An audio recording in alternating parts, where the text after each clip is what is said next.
ನಮಸ್ಕಾರ ಸ್ನೇಹಿತರೆ ನಾವೇನು ಈ ಕ್ವಶನ್ ಪೇಪರ್ ಡಿಸ್ಕಸ್ ಮಾಡ್ತಾ ಇದೀವಿ. ತುಂಬಾ ಚೆನ್ನಾಗಿದೆ ಕ್ವಶನ್ಸ್, ಮಾತ್ರ ಲೆಂತಿಯಾಗಿ ಕೊಟ್ಟಿದ್ದಾನೆ, ಕಾನ್ಸೆಪ್ಟ್ಸ್ ಇದೆ. ಓಕೆ, ಈ ಕ್ವಶನ್ಸ್ ನಲ್ಲಿ ನಾವು ಆಲ್ರೆಡಿ ಎಲ್ಲ ಸೆಕ್ಷನ್ ಡಿಸ್ಕಸ್ ಮಾಡಿದೀವಿ ಈ ಪೇಪರ್ ಅಲ್ಲಿ. ಅಂಡ್ ನಾವು ಇವಾಗ ಡಿಸ್ಕಸ್ ಮಾಡೋ ಲಾಸ್ಟ್ ಒಂದು ಸೆಕ್ಷನ್ ಭಾರತದ ಸಂವಿಧಾನ. ಓಕೆ, ಸೊ ಇದನ್ನ ಡಿಸ್ಕಸ್ ಮಾಡೋಣ.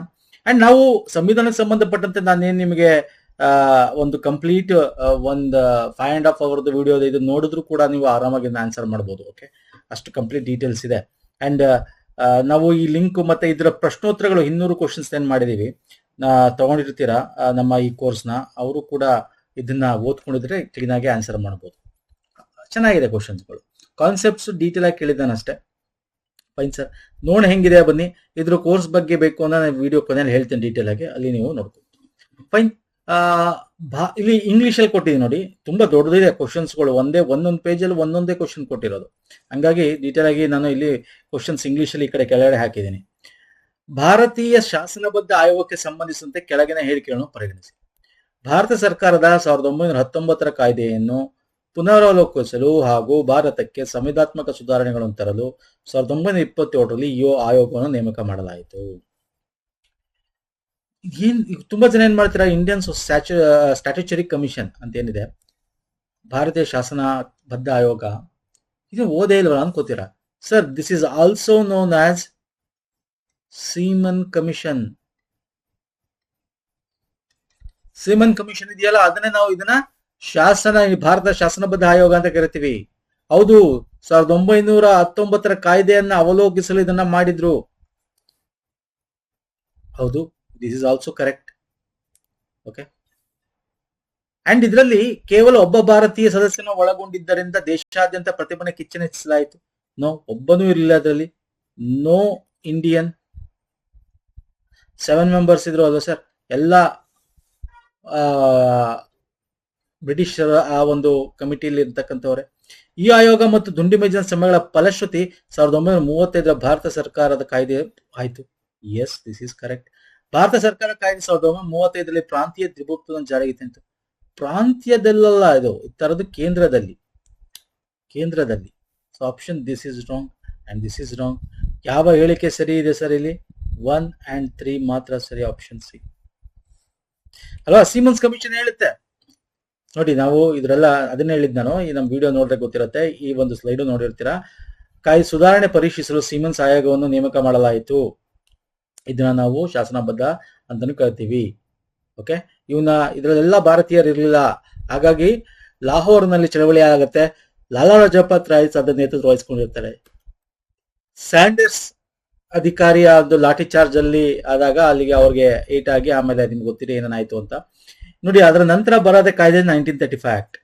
1935 ಆಕ್ಟ್ ಅಲ್ಲಿ ಏನೇನಾಯ್ತು, ಕೇಂದ್ರದಲ್ಲಿ ದ್ವಿಸದನ ಶಾಸನ, ಪ್ರಾಂತ್ಯದಲ್ಲಿ ಇರ್ತಕ್ಕಂಥ ತೆಗೆದಾಕ್ತಾರೆ, ಪ್ರಾಂತ್ಯಕ್ಕೆ ಅಟೋನಮಸ್ ಕೊಡ್ತಾರೆ. ಅರ್ಥ ಆಗ್ತಿಲ್ಲ ನಾನು ಹೇಳ್ತಿರೋದು? ಎಷ್ಟು ಚೆನ್ನಾಗಿ ಕೇಳಿದೆ ನನಗೆ ಕ್ವಶನ್ ಓದ್ರೆ ಕನ್ಫ್ಯೂಸ್ ಆಗಿರ್ತೀರಾ ನೀವು. ಓಕೆ, ಸೊ ಇಲ್ಲೂ ಕೊಟ್ಟಿದ್ದೀನಿ ಡೀಟೇಲ್ ಆಗಿ ಯಾವ್ದು ತಪ್ಪು ಯಾವ್ದು ಸರಿ ಅಂತ. ಓಕೆ, ಇದನ್ನ ಸೈಮನ್ ಗೋ ಬ್ಯಾಕ್ ಅಂತ ಮಾಡ್ತೀವಿ. ಸಂಪೂರ್ಣ ಬಿಳಿಯ ಒಂದು ಸಂಯೋಜನೆಯಿಂದ ವ್ಯಾಪಕವಾಗಿ ಇದಿರ್ತಕ್ಕಂಥದ್ದು. ಸೊ ನೆಕ್ಸ್ಟ್ ಕ್ವಶನ್ ಬಂದ್ಬಿಡ್ತೀನಿ. 164 ಸಬ್ 1A ವಿಧಿಗೆ ಸಂಬಂಧಿಸುವುದಂತೆ ಯಾವುದು ಕೆಳಗಿನವರಲ್ಲಿ ಸಂಬಂಧ ಇರುವುದಿಲ್ಲ ಅಂತ ಕೇಳಿದ ನೋಡಿ. ನೆಗೆಟಿವ್ ಸ್ಟೇಟ್ಮೆಂಟ್ ಕ್ಲೀನಾಗಿ ಓದ್ಕೋಬೇಕು. Not related to article 164 sub clause 1A.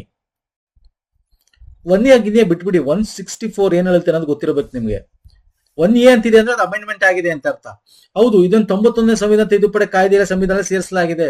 Yes sir, ಏನಿದೆ, ಏನ್ ಹೇಳುತ್ತೆ 164 ಸಬ್ ಕ್ಲಾಸ್ 1A ಏನ್ ಹೇಳುತ್ತೆ?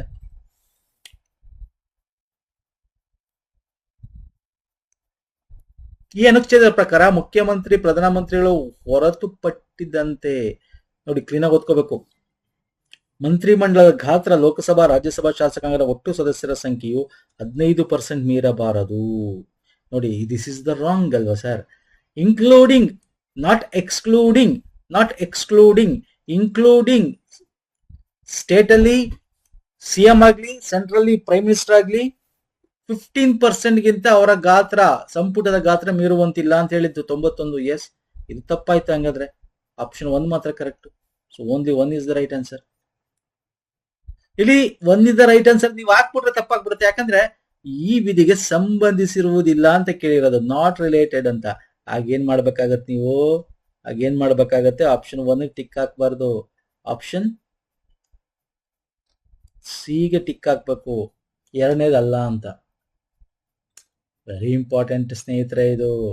ನೋಡಿ, ಮಿನಿಮಮ್ 12ಕ್ಕಿಂತ ಕಮ್ಮಿ ಇರಬಾರ್ದು, ಮ್ಯಾಕ್ಸಿಮಮ್ 15% ಆ ಒಂದು strength of that state legislator ಅಥವಾ ಸೆಂಟ್ರಲ್ ಒಂದು ಇದರಲ್ಲಿ ಏನಿದೆ ಅದರ ಒಂದು 15% ಮೀರಿರಬಾರದು. ಅರ್ಥ ಆಗ್ತಿದೆಯಲ್ಲ? ಕ್ವಶನ್ ಓದ್ಕೋಬೇಕು. ಎಸ್, ಆಪ್ಷನ್ 1 ಕರೆಕ್ಟ್ ಅಂತ 1 ಅಂತ ಹಾಕಿದ್ರೆ ಗಾನ್ ಕೇಸಲ್ಲಿ. ನೆಕ್ಸ್ಟ್ ಬರ್ತೇನೆ. ಭಾರತ ರತ್ನ ಪ್ರಶಸ್ತಿಗೆ ಸಂಬಂಧಪಟ್ಟಂತೆ ಇದೊಂಥರ ಅಲ್ಟಿಮೇಟ್ ಕ್ವಶನ್ ಇದೆ. ಭಾರತ ರತ್ನ ಪ್ರಶಸ್ತಿ ಕುರಿತು ಈ ಮುಂದಿನ ಹೇಳಿಕೆಗಳಲ್ಲಿ ಎಷ್ಟು ಹೇಳಿಕೆ ಸರಿಯಾಗಿವೆ? ಓಕೆ, ಪಾಸಿಟಿವ್ ಸ್ಟೇಟ್ಮೆಂಟ್ ಇದೆ.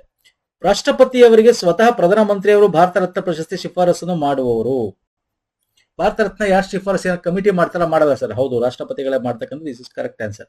ಅಂದ್ರೆ ಪ್ರೈಮ್ ಮಿನಿಸ್ಟರ್ ರಾಷ್ಟ್ರಪತಿಗೆ ಶಿಫಾರಸು ಮಾಡ್ತಾರೆ. ವಾರ್ಷಿಕ ಪ್ರಶಸ್ತಿಗಳ ಸಂಖ್ಯೆಯನ್ನು ಒಂದು ನಿರ್ದಿಷ್ಟ ವರ್ಷದಲ್ಲಿ ಗರಿಷ್ಠ 3ಕ್ಕೆ ಮಿತಿಗೊಳಿಸಲಾಗಿದೆ. ಸರಿನಾ ತಪ್ಪಾ ಇದು? ಒಂದು ವರ್ಷದಲ್ಲಿ ನೋಡಿ, ಪ್ರತಿ ವರ್ಷ ಕೊಡ್ಬೇಕಾ ಹಂಗೇನಿಲ್ಲ, ಆತರ ಏನಿಲ್ಲ. ಪ್ರತಿ ವರ್ಷ ಇದನ್ನ ಕೊಡಬೇಕು ಅಂತೇನಿಲ್ಲ. ಲಾಸ್ಟ್ 2024ರಲ್ಲಿ ಅವಾರ್ಡ್ ಮಾಡಿದ್ದ, ಆಮೇಲೆ ಮಾಡಿದಾರ ಇಲ್ಲ ಅಲ್ವಾ? ಅಂಡ್ ಆಲ್ಸೋ ಗರಿಷ್ಠ 3 ಆಕ್ಚುಲಿ ಇದ್ದಿದ್ದಂಗೆ 2024 ತನಕ 3 ಜನಕ್ಕಿಂತ ಹೆಚ್ಚು ಕೊಡ್ತಿರ್ಲಿಲ್ಲ, ಮ್ಯಾಕ್ಸಿಮಮ್ 3. ಬಟ್ 2024 ಅದನ್ನ ಬ್ರೇಕ್ ಮಾಡ್ತಾರೆ. ಹಂಗಾರೆ ಇದು ತಪ್ಪು ಅಂತ ಹೇಳ್ಬೋದು ನಾವು. ಯಾಕೆ 2024ರಲ್ಲಿ 5 ಜನ ಕೊಡ್ತಾರೆ ಸರ್, 5 ಮೆಂಬರ್ಸ್ ಕೊಡ್ತಾರೆ. ನೆಲ್ಸನ್ ಮಂಡೇಲಾ ಮತ್ತು ಮದರ್ ತೆರೆಸಾ ಇಬ್ಬರೂ ಭಾರತ ರತ್ನ ಪ್ರಶಸ್ತಿ ಪಡೆದಿರ್ತಾರೆ. ಹೌದು, 1990, 1980. ಪದ್ಮ ಪ್ರಶಸ್ತಿ ಪಡೆದ ವ್ಯಕ್ತಿ ಮಾತ್ರ ಭಾರತ ರತ್ನ ಪ್ರಶಸ್ತಿಯನ್ನು ಸ್ವೀಕರಿಸಬಹುದು. This is wrong. ಎಷ್ಟು ಚೆನ್ನಾಗಿದೆ ಕ್ವಶನ್. ಯಾವ್ದು ಸರಿಯಾಗಿದೆ? 1 ಮತ್ತು 3 ಅಂದ್ರೆ 2 ಮಾತ್ರ. ಯಾವ ಸರ್? 1 ಮತ್ತು 3 ಇಸ್ ದ ರೈಟ್ ಆನ್ಸರ್. ಅರ್ಥ ಆಗ್ತಿಲ್ಲ ನಾನು ಹೇಳ್ತಾ ಇರೋದು. 2024ರಲ್ಲಿ ಸ್ನೇಹಿತರೆ Karpoori Thakur, MS Swaminathan, PV Narasimha Rao, Chaudhary Charan Singh, LK Advani 5 ಜನ ಕೊಡ್ತಾರೆ ಸ್ನೇಹಿತರೆ ಭಾರತ ರತ್ನ. ಹಂಗಾಗಿ 3 ಜನ ಅಂತಿರೋದನ್ನ ಅವರು ಬ್ರೇಕ್ ಮಾಡ್ದಂಗ ಆಯ್ತು. ಓಕೆ, ನೆಕ್ಸ್ಟ್ ಬರ್ತೇನೆ ನೋಡಿ. ಇಲ್ಲಿ ಕನ್ನಡ ಇಂಗ್ಲಿಷ್ ಎರಡರಲ್ಲೇ ಓದ್ಕೊಳ್ಳಿ. ಈ ಕೆಳಗಿನ ಹೇಳಿಕೆಗಳಲ್ಲಿ ಯಾವುದು ಸರಿ ಅಂತ ಕೇಳೋದು. Which of the following statement is correct ಅಂತ. IAS ಮ್ಯಾಂಡರಿನ್ ಮಾದರಿಯ ನಾಗರಿಕ ಸೇವೆಯಾಗಿದ್ದು ಸ್ಥೂಲವಾಗಿ ಇದನ್ನು ಬ್ರಿಟನ್, ಫ್ರಾನ್ಸ್ ಅಥವಾ ಜಪಾನ್ನಲ್ಲಿ ನಡೆಸುವ ಉನ್ನತ ಸೇವೆಗಳ ನೇಮಕಾತಿ ಪರೀಕ್ಷೆಯೊಂದಿಗೆ ಹೋಲಿಸಬಹುದಾಗಿದೆ. ಅಂದ್ರೆ ಮ್ಯಾಂಡರಿನ್ ಅಂದ್ರೆ ಹೈಯೆಸ್ಟ್ ಒಂದು ಇದು ಅಂತ ಹೇಳಿ, ಅದನ್ನ ಕಠಿಣ ಪರೀಕ್ಷೆ ಮುಖಾಂತರ ಇದ ಮಾಡ್ತೀವಿ ನಾವು ಭಾರತದಲ್ಲಿ ಕೂಡ. ಅದನ್ನ ನಾವು ಬ್ರಿಟನ್, ಫ್ರಾನ್ಸ್, ಜಪಾನ್ ನಲ್ಲೂ ಅದೇ ರೀತಿ ಮಾಡ್ತಾ ಅದಕ್ಕೆ ಹೋಲಿಸಬಹುದು ಅಂತ. ಎಸ್, ದಿಸ್ ಇಸ್ ಕರೆಕ್ಟ್ ಇದೆ. ಅಂದ್ರೆ ಇದು ಯಾವ್ದು ಸರಿ ಅಂತ ಕೇಳಿದ್ರು. ಮೊದಲನೇದೇ ಸರಿ ಅಂದ್ರೆ ಇನ್ನೆಲ್ಲ ತಪ್ಪ 3. ಒಂದ್ಸಲ ನೋಡ್ಬೋಣ ಬನ್ನಿ. IAS ಅಧಿಕಾರಿಗಳನ್ನು ಕೇಂದ್ರ ಸರ್ಕಾರಕ್ಕೆ ಹಂಚಿಕೆ ಮಾಡಲಾಗುತ್ತದೆ ಮತ್ತು ರಾಜ್ಯದ ಭಾಷೆ, ರೂಢಿಗಳು, ಕಾನೂನುಗಳು ಇತ್ಯಾದಿಗಳಲ್ಲಿ ಅವರು ವಿಶೇಷ ಪರಿಣತಿಯನ್ನು ಹೊಂದುವ ಅಗತ್ಯವಿಲ್ಲ. ದಿಸ್ ಇಸ್ ರಾಂಗ್ ಅಲ್ವಾ ಸರ್? IAS ನಾವು ಯಾಕೆ ನಮ್ಮ ಕ್ಯಾಡರ್ ಅಂತ ಮಾಡ್ತಾರೆ, ಇವಾಗೆಲ್ಲ ಅವರು ಝೋನ್ಗಳು ಮಾಡ್ಬಿಟ್ಟಿದ್ದಾರೆ ಹೊಸದಾಗಿ ಲಾಸ್ಟ್ ಇಯರ್ ಇಂದ ಅಲ್ವಾ? ಈ ವರ್ಷಕ್ಕೆ ಅಪ್ಲಿಕೇಬಲ್ ಹಂಗೆ. ಮೊದಲು ಕ್ಯಾಡರ್ ಇತ್ತು, ಈಗ UPSC ಎಕ್ಸಾಮ್ ಏನ್ ಮಾಡಿದ್ದಾರೆ, ಝೋನ್ಸ್ ಮಾಡ್ಬಿಟ್ಟಿದ್ದಾರೆ. ಅಂದ್ರೆ Karnataka cadre, Tamil Nadu cadre, Kerala cadre ಅಂತಿತ್ತು. ಇವಾಗ ಹಂಗಲ್ಲ, ಝೋನ್ಸ್ ತರ ಮಾಡಿದ್ದಾರೆ ಈಗ ಈ ವರ್ಷದಿಂದ ಎಫೆಕ್ಟಿವ್. ಸೊ ಹಾಗಾಗಿ ಕೇಂದ್ರ ಸರ್ಕಾರಕ್ಕಲ್ಲ. This is wrong. ರಾಜ್ಯ ಸರ್ಕಾರದ ಪ್ರಮುಖ ಆಡಳಿತಾತ್ಮಕ ಮತ್ತು ಪೊಲೀಸ್ ಸ್ಥಾನಗಳನ್ನು ಕೇವಲ ರಾಜ್ಯ ನಾಗರಿಕ ಸೇವಾ ಅಧಿಕಾರಿಗಳಿಗೆ ಮಾತ್ರ, ಅಂದ್ರೆ KPSCಯಲ್ಲಿ ಯಾರು ಪಾಸ್ ಆಗಿ ಬಂದ್ರೆ ಅವರು ಮಾತ್ರ ಕೊಡ್ತಾರ? ಇಲ್ಲ. ಯಾಕಂದ್ರೆ IAS ರಾಜ್ಯ ಪೊಲೀಸ್ ಸ್ಥಾನಗಳನ್ನು IPS ಕೊಡೋದೇನಕ್ಕೆ? ಕೇಂದ್ರ ಸರ್ಕಾರದ UPSC ಪರೀಕ್ಷೆ ಬರೆದವ್ರಿಗೆ. This is also wrong. ಪ್ರಸ್ತುತ ಭಾರತೀಯ ಆಡಳಿತಾತ್ಮಕ ಮತ್ತು ಪೊಲೀಸ್ ಸೇವೆಗಳನ್ನು ಸಂವಿಧಾನವು ಸೃಷ್ಟಿಸಿದ ಸೇವೆಗಳು ಎಂಬುದಾಗಿ ಭಾವಿಸಿದೆ ಹಾಗೂ ಸಂವಿಧಾನ ಅಧಿನಿಯಮ ಬೆಂಬಲವನ್ನು ಹೊಂದಿಲ್ಲ. ಅಂದ್ರೆ ಏನ್ ಹೇಳ್ತಾ ಇದೆ ಅಂದ್ರೆ, ಸಂಸದೀಯ ಅಧಿನಿಯಮ ಬೆಂಬಲ ಹೊಂದಿಲ್ಲ ಅಂದ್ರೆ constitution have no supporting parliamentary act ಅಂತ. ಸರ್, ನಮ್ಮ ಪಾರ್ಲಿಮೆಂಟರಿ ಆಕ್ಟೇ ಇದೆ. And also it is in our article ಅಲ್ಲೂ ಇದೆ, ವಿಧಿಲೂ ಇದೆ. This is also wrong. Parliamentary act ಇಲ್ಲ, ಇದೆ. ಯಾಕಿಲ್ಲ? ಯಾವ್ದಿದೆ sir? All India service act ಅಂತ 312ನೇ ವಿಧಿ ಹೇಳುತ್ತೆ. 312ನೇ ವಿಧಿ ಏನ್ ಹೇಳುತ್ತೆ? Indian Constitution empower Parliament to create new all India service common to both union and states ಅಂತ ಹೇಳುತ್ತೆ. ಆದ್ರೆ ಇದನ್ನ ಇನಿಷಿಯಲೈಸ್ ಸ್ಟಾರ್ಟ್ ಯಾರು ಹೊಸದಾಗಿ ಸೇರಿಸಬೇಕು ಕ್ಯಾಡರ್ ಅನ್ನೋದು ರಾಜ್ಯಸಭೆಯಲ್ಲಿ ನಿರ್ಧಾರ ಆಗುತ್ತೆ, ಲೋಕಸಭೆಯಲ್ಲ. Okay, all India service act ಅಂತಾನೆ ಇದೆ. And it is inter under article 312 ಇದೆ. ಹಾಗಾಗಿ ಡಿ ತಪ್ಪು. ನಮ್ಗೆ ಯಾವ್ದು ಸರಿ ಅಂತ ಕೇಳಿದ್ರೆ ನೋಡಿ, ಮೊದಲನೇದೇ ಸರಿ ಇದೆ. This is the right answer. ಎಷ್ಟು ಚೆನ್ನಾಗಿದೆ ಕ್ವಶನ್ ನೋಡಿ. ಕಾನ್ಸೆಪ್ಟ್ಸ್ ನೀವು ಹೆಂಗ ಓದಿದಿರ, ಪ್ರತಿಯೊಂದನೇ ನೀವು ಸಂವಿಧಾನ ಹೆಂಗ್ ಅರ್ಥ ಮಾಡ್ಕೊಂಡಿದ್ದೀರಾ? ಪದೇ ಪದೇ ನಾನು ಸಂವಿಧಾನ ಕ್ವಶನ್ ಸೀರೀಸ್ ಮಾಡ್ಬೇಕಾದ್ರೆ GK ಹೇಳ್ತಾ ಇರ್ತೀನಿ ಸ್ನೇಹಿತರೆ. ಓಕೆ, ನೆಕ್ಸ್ಟ್ ರಾಷ್ಟ್ರೀಯ ಮಹಿಳಾ ಆಯೋಗ ಅಧಿನಿಯಮ 1990 ಅಡಿಯಲ್ಲಿ ರಾಷ್ಟ್ರೀಯ ಮಹಿಳಾ ಆಯೋಗವನ್ನು ಶಾಸನಾತ್ಮಕ ನಿಕಾಯವಾಗಿ ಜನವರಿ 1992 ಸ್ಥಾಪಿಸಿದ ಉದ್ದೇಶ. ಯಾಕೆ ನಾವು ನ್ಯಾಷನಲ್ ಕಮಿಷನ್ ಫಾರ್ ವುಮೆನ್ ನ ಸ್ಥಾಪನೆ ಮಾಡಿದ್ವಿ ಅಂತ 1992 ಕಮಿಷನ್ ವುಮೆನ್ ಆಕ್ಟ್ ಅಂತ. ಆಕ್ಟ್ ಅಂದ್ರೆ ಶಾಸನ. ಹೌದು, ಈ ಶಾಸನ. ಅವನೇ ಕ್ವಶನ್ ಕ್ಲಿಯರ್ ಆಗಿ ಕೊಟ್ಬಿಟ್ಟಿದ್ದಾನೆ. ಈಗ ಇದಕ್ಕೆ ಸಂಬಂಧಪಟ್ಟಂತೆ ನಾವು ಯಾವುದು ತಪ್ಪಾಗಿದೆ ಅನ್ನೋದು ಹೇಳ್ಬೇಕು. ನೋಡಿ, ಯಾವುದು ತಪ್ಪಾಗಿದೆ ಕೇಳಿರೋದು. ಓಕೆ, ಆಪ್ಷನ್ಸ್ ಓದೋಣ ಬನ್ನಿ. ಇಂಗ್ಲಿಷ್ ಬೇಕಂದ್ರೆ ಇಂಗ್ಲಿಷ್ ಓದ್ಕೊಳ್ಳಿ. ಮಹಿಳೆಯರಿಗಾಗಿ ಇರುವ ಸಾಂವಿಧಾನಿಕ ಹಾಗೂ ಕಾನೂನಿನ ಬದ್ಧತೆಗಳನ್ನು ಪರಿಶೀಲಿಸುವುದು. ಹೌದು, ಅದೇ ತನ ಕೆಲಸ ಮಾಡೋದಿದು. ಓಕೆ, ಮಹಿಳೆಯರಿಗೆ ಏನೇನು ಲೀಗಲ್ ಸೇಫ್ ಗಾರ್ಡ್ಸ್ ಇದೆ, ಅದು ಕರೆಕ್ಟ್ ಆಗಿ ಇಂಪ್ಲಿಮೆಂಟ್ ಆಗ್ತಾ ಇದೆಯೋ ಇಲ್ವೋ ನೋಡ್ತಕ್ಕಂಥದ್ದು. ಕಾನ್ಸ್ಟಿಟ್ಯೂಷನ್ ಏನ್ ಪ್ರೊವಿಷನ್ಸ್ ಇದೆ, ಪರಿಹಾರಾತ್ಮಕ ಶಾಸನ ಲೆಜಿಸ್ಲೇಟಿವ್ ಪರಿಹಾರ ಕ್ರಮ ಶಿಫಾರಸು ಮಾಡುವುದು. ಹೌದು ಅಲ್ವಾ? ಕುಂದುಕೊರತೆ ನಿವಾರಣೆಗೆ ಅನುವು ಮಾಡಿಕೊಡುವುದು. ಹೌದು. ಮಹಿಳೆಯರ ಮೇಲೆ ಅಪರಾಧ ಮಾಡುವ ಅಪರಾಧಿಗಳ ವಿರುದ್ಧ ನೇರ ಕ್ರಮ ಜರುಗಿಸುವುದು. This is wrong. ಕ್ರಮ ಜರುಗಿಸಕ್ಕೆ ಯಾವುದೇ ಆದ ಕಾರ್ಯಾಂಗೀಯ ಅಥವಾ ಯಾವುದೇ ಶಾಸನಾತ್ಮಕ ಸಂಸ್ಥೆಗಿಲ್ಲ. ಕ್ರಮ ಜರುಗಿಸ್ತಕ್ಕಂಥ ನ್ಯಾಯಾಂಗ. ಯಾಕಂದ್ರೆ ಇದೊಂದು ಶಾಸನಾತ್ಮಕ ಸಂಸ್ಥೆ. It is A quasi judicial ಅಂತ ಕರಿತೀವಿ. ಕ್ವಾಸಿ ಜುಡಿಷಿಯಲ್ ಅಂದ್ರೆ ಅರೆ ನ್ಯಾಯಾಂಗ ಅಂತ ಕರಿತೀವಿ. ಅಂದ್ರೆ ಅರೆ ನ್ಯಾಯಾಂಗ ಅಂತ ಯಾಕೆ ಕೊಡ್ತಾರೆ ಇವಕ್ಕೆಲ್ಲ? ಈಗ ಇದಾಗಿರ್ಬೋದು, ನಮ್ಮ ಕಾನ್ಸ್ಟಿಟ್ಯೂಷನಲ್ ಬಾಡಿ ಇದೆಯಲ್ಲ, ಯಾವುದು NCBC ಆಗಿರ್ಬೋದು, national commission of SC, national commission of ST ಇರ್ಬೋದು, ಇವೆಲ್ಲ ಅರೆ ನ್ಯಾಯಾಂಗ ಅಂತ ಕೊಡ್ತಾರೆ.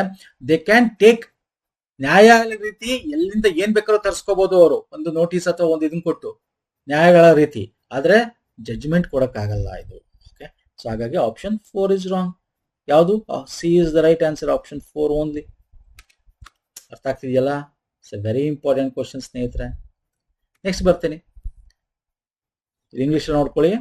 ಮುಂದಿನ ಹೇಳಿಕೆಯನ್ನು ಪರ್ಯಾಲೋಚಿಸಿ. ಓಕೆ, ಅದನ್ನ ನಾವು ಕನ್ಸಿಡರ್ ದ ಫಾಲೋಯಿಂಗ್ ಸ್ಟೇಟ್ಮೆಂಟ್. ಮೂಲ ರಚನಾ ಸಿದ್ಧಾಂತ ಅಂದ್ರೆ ಬೇಸಿಕ್ ಸ್ಟ್ರಕ್ಚರ್ ಆಫ್ ಡಾಕ್ಟ್ರಿನ್ ಅಂತ. ಸಂವಿಧಾನದ ಬೇಸಿಕ್ ಸ್ಟ್ರಕ್ಚರ್ ಆಫ್ ಡಾಕ್ಟ್ರಿನ್ ಬಗ್ಗೆ ಹೇಳ್ತಾ ಇದ್ದಾನೆ. ಸಂವಿಧಾನದಲ್ಲಿ ವ್ಯಾಖ್ಯಾನಿಸಲಾಗಿದೆ. ಸಂವಿಧಾನದಲ್ಲಿ ಇದೆಯಾ ಅದು? ಮೊದಲು ಎಲ್ಲ ಓದಕ್ಕೋಲ್ಲ ನಾನು, ಒಂದೊಂದು ಕ್ವಶನ್ ಆಪ್ಷನ್ಸ್ ಓದೋಣ, ಯಾಕಂದ್ರೆ ತುಂಬಾ ಲೆಂತ್ ಇದೆ ಕ್ವಶನ್ಸ್. ಅಲ್ಲೇ ಆನ್ಸರ್ ಮಾಡ್ಬೋಣ. ನೋಡಿ, ಮೂಲ ರಚನಾ ಸಂವಿಧಾನ ಸಿದ್ಧಾಂತದ ನಮ್ಮ ಸಂವಿಧಾನದಲ್ಲಿ ಇಲ್ಲ. ಇದು ನಮ್ಗೆ ಕೇಶವಾನಂದ ಭಾರತಿ ಕೇಸಿಂದ ಹೇಳ್ತಾ ಬರ್ತಾರೆ ಅವರು.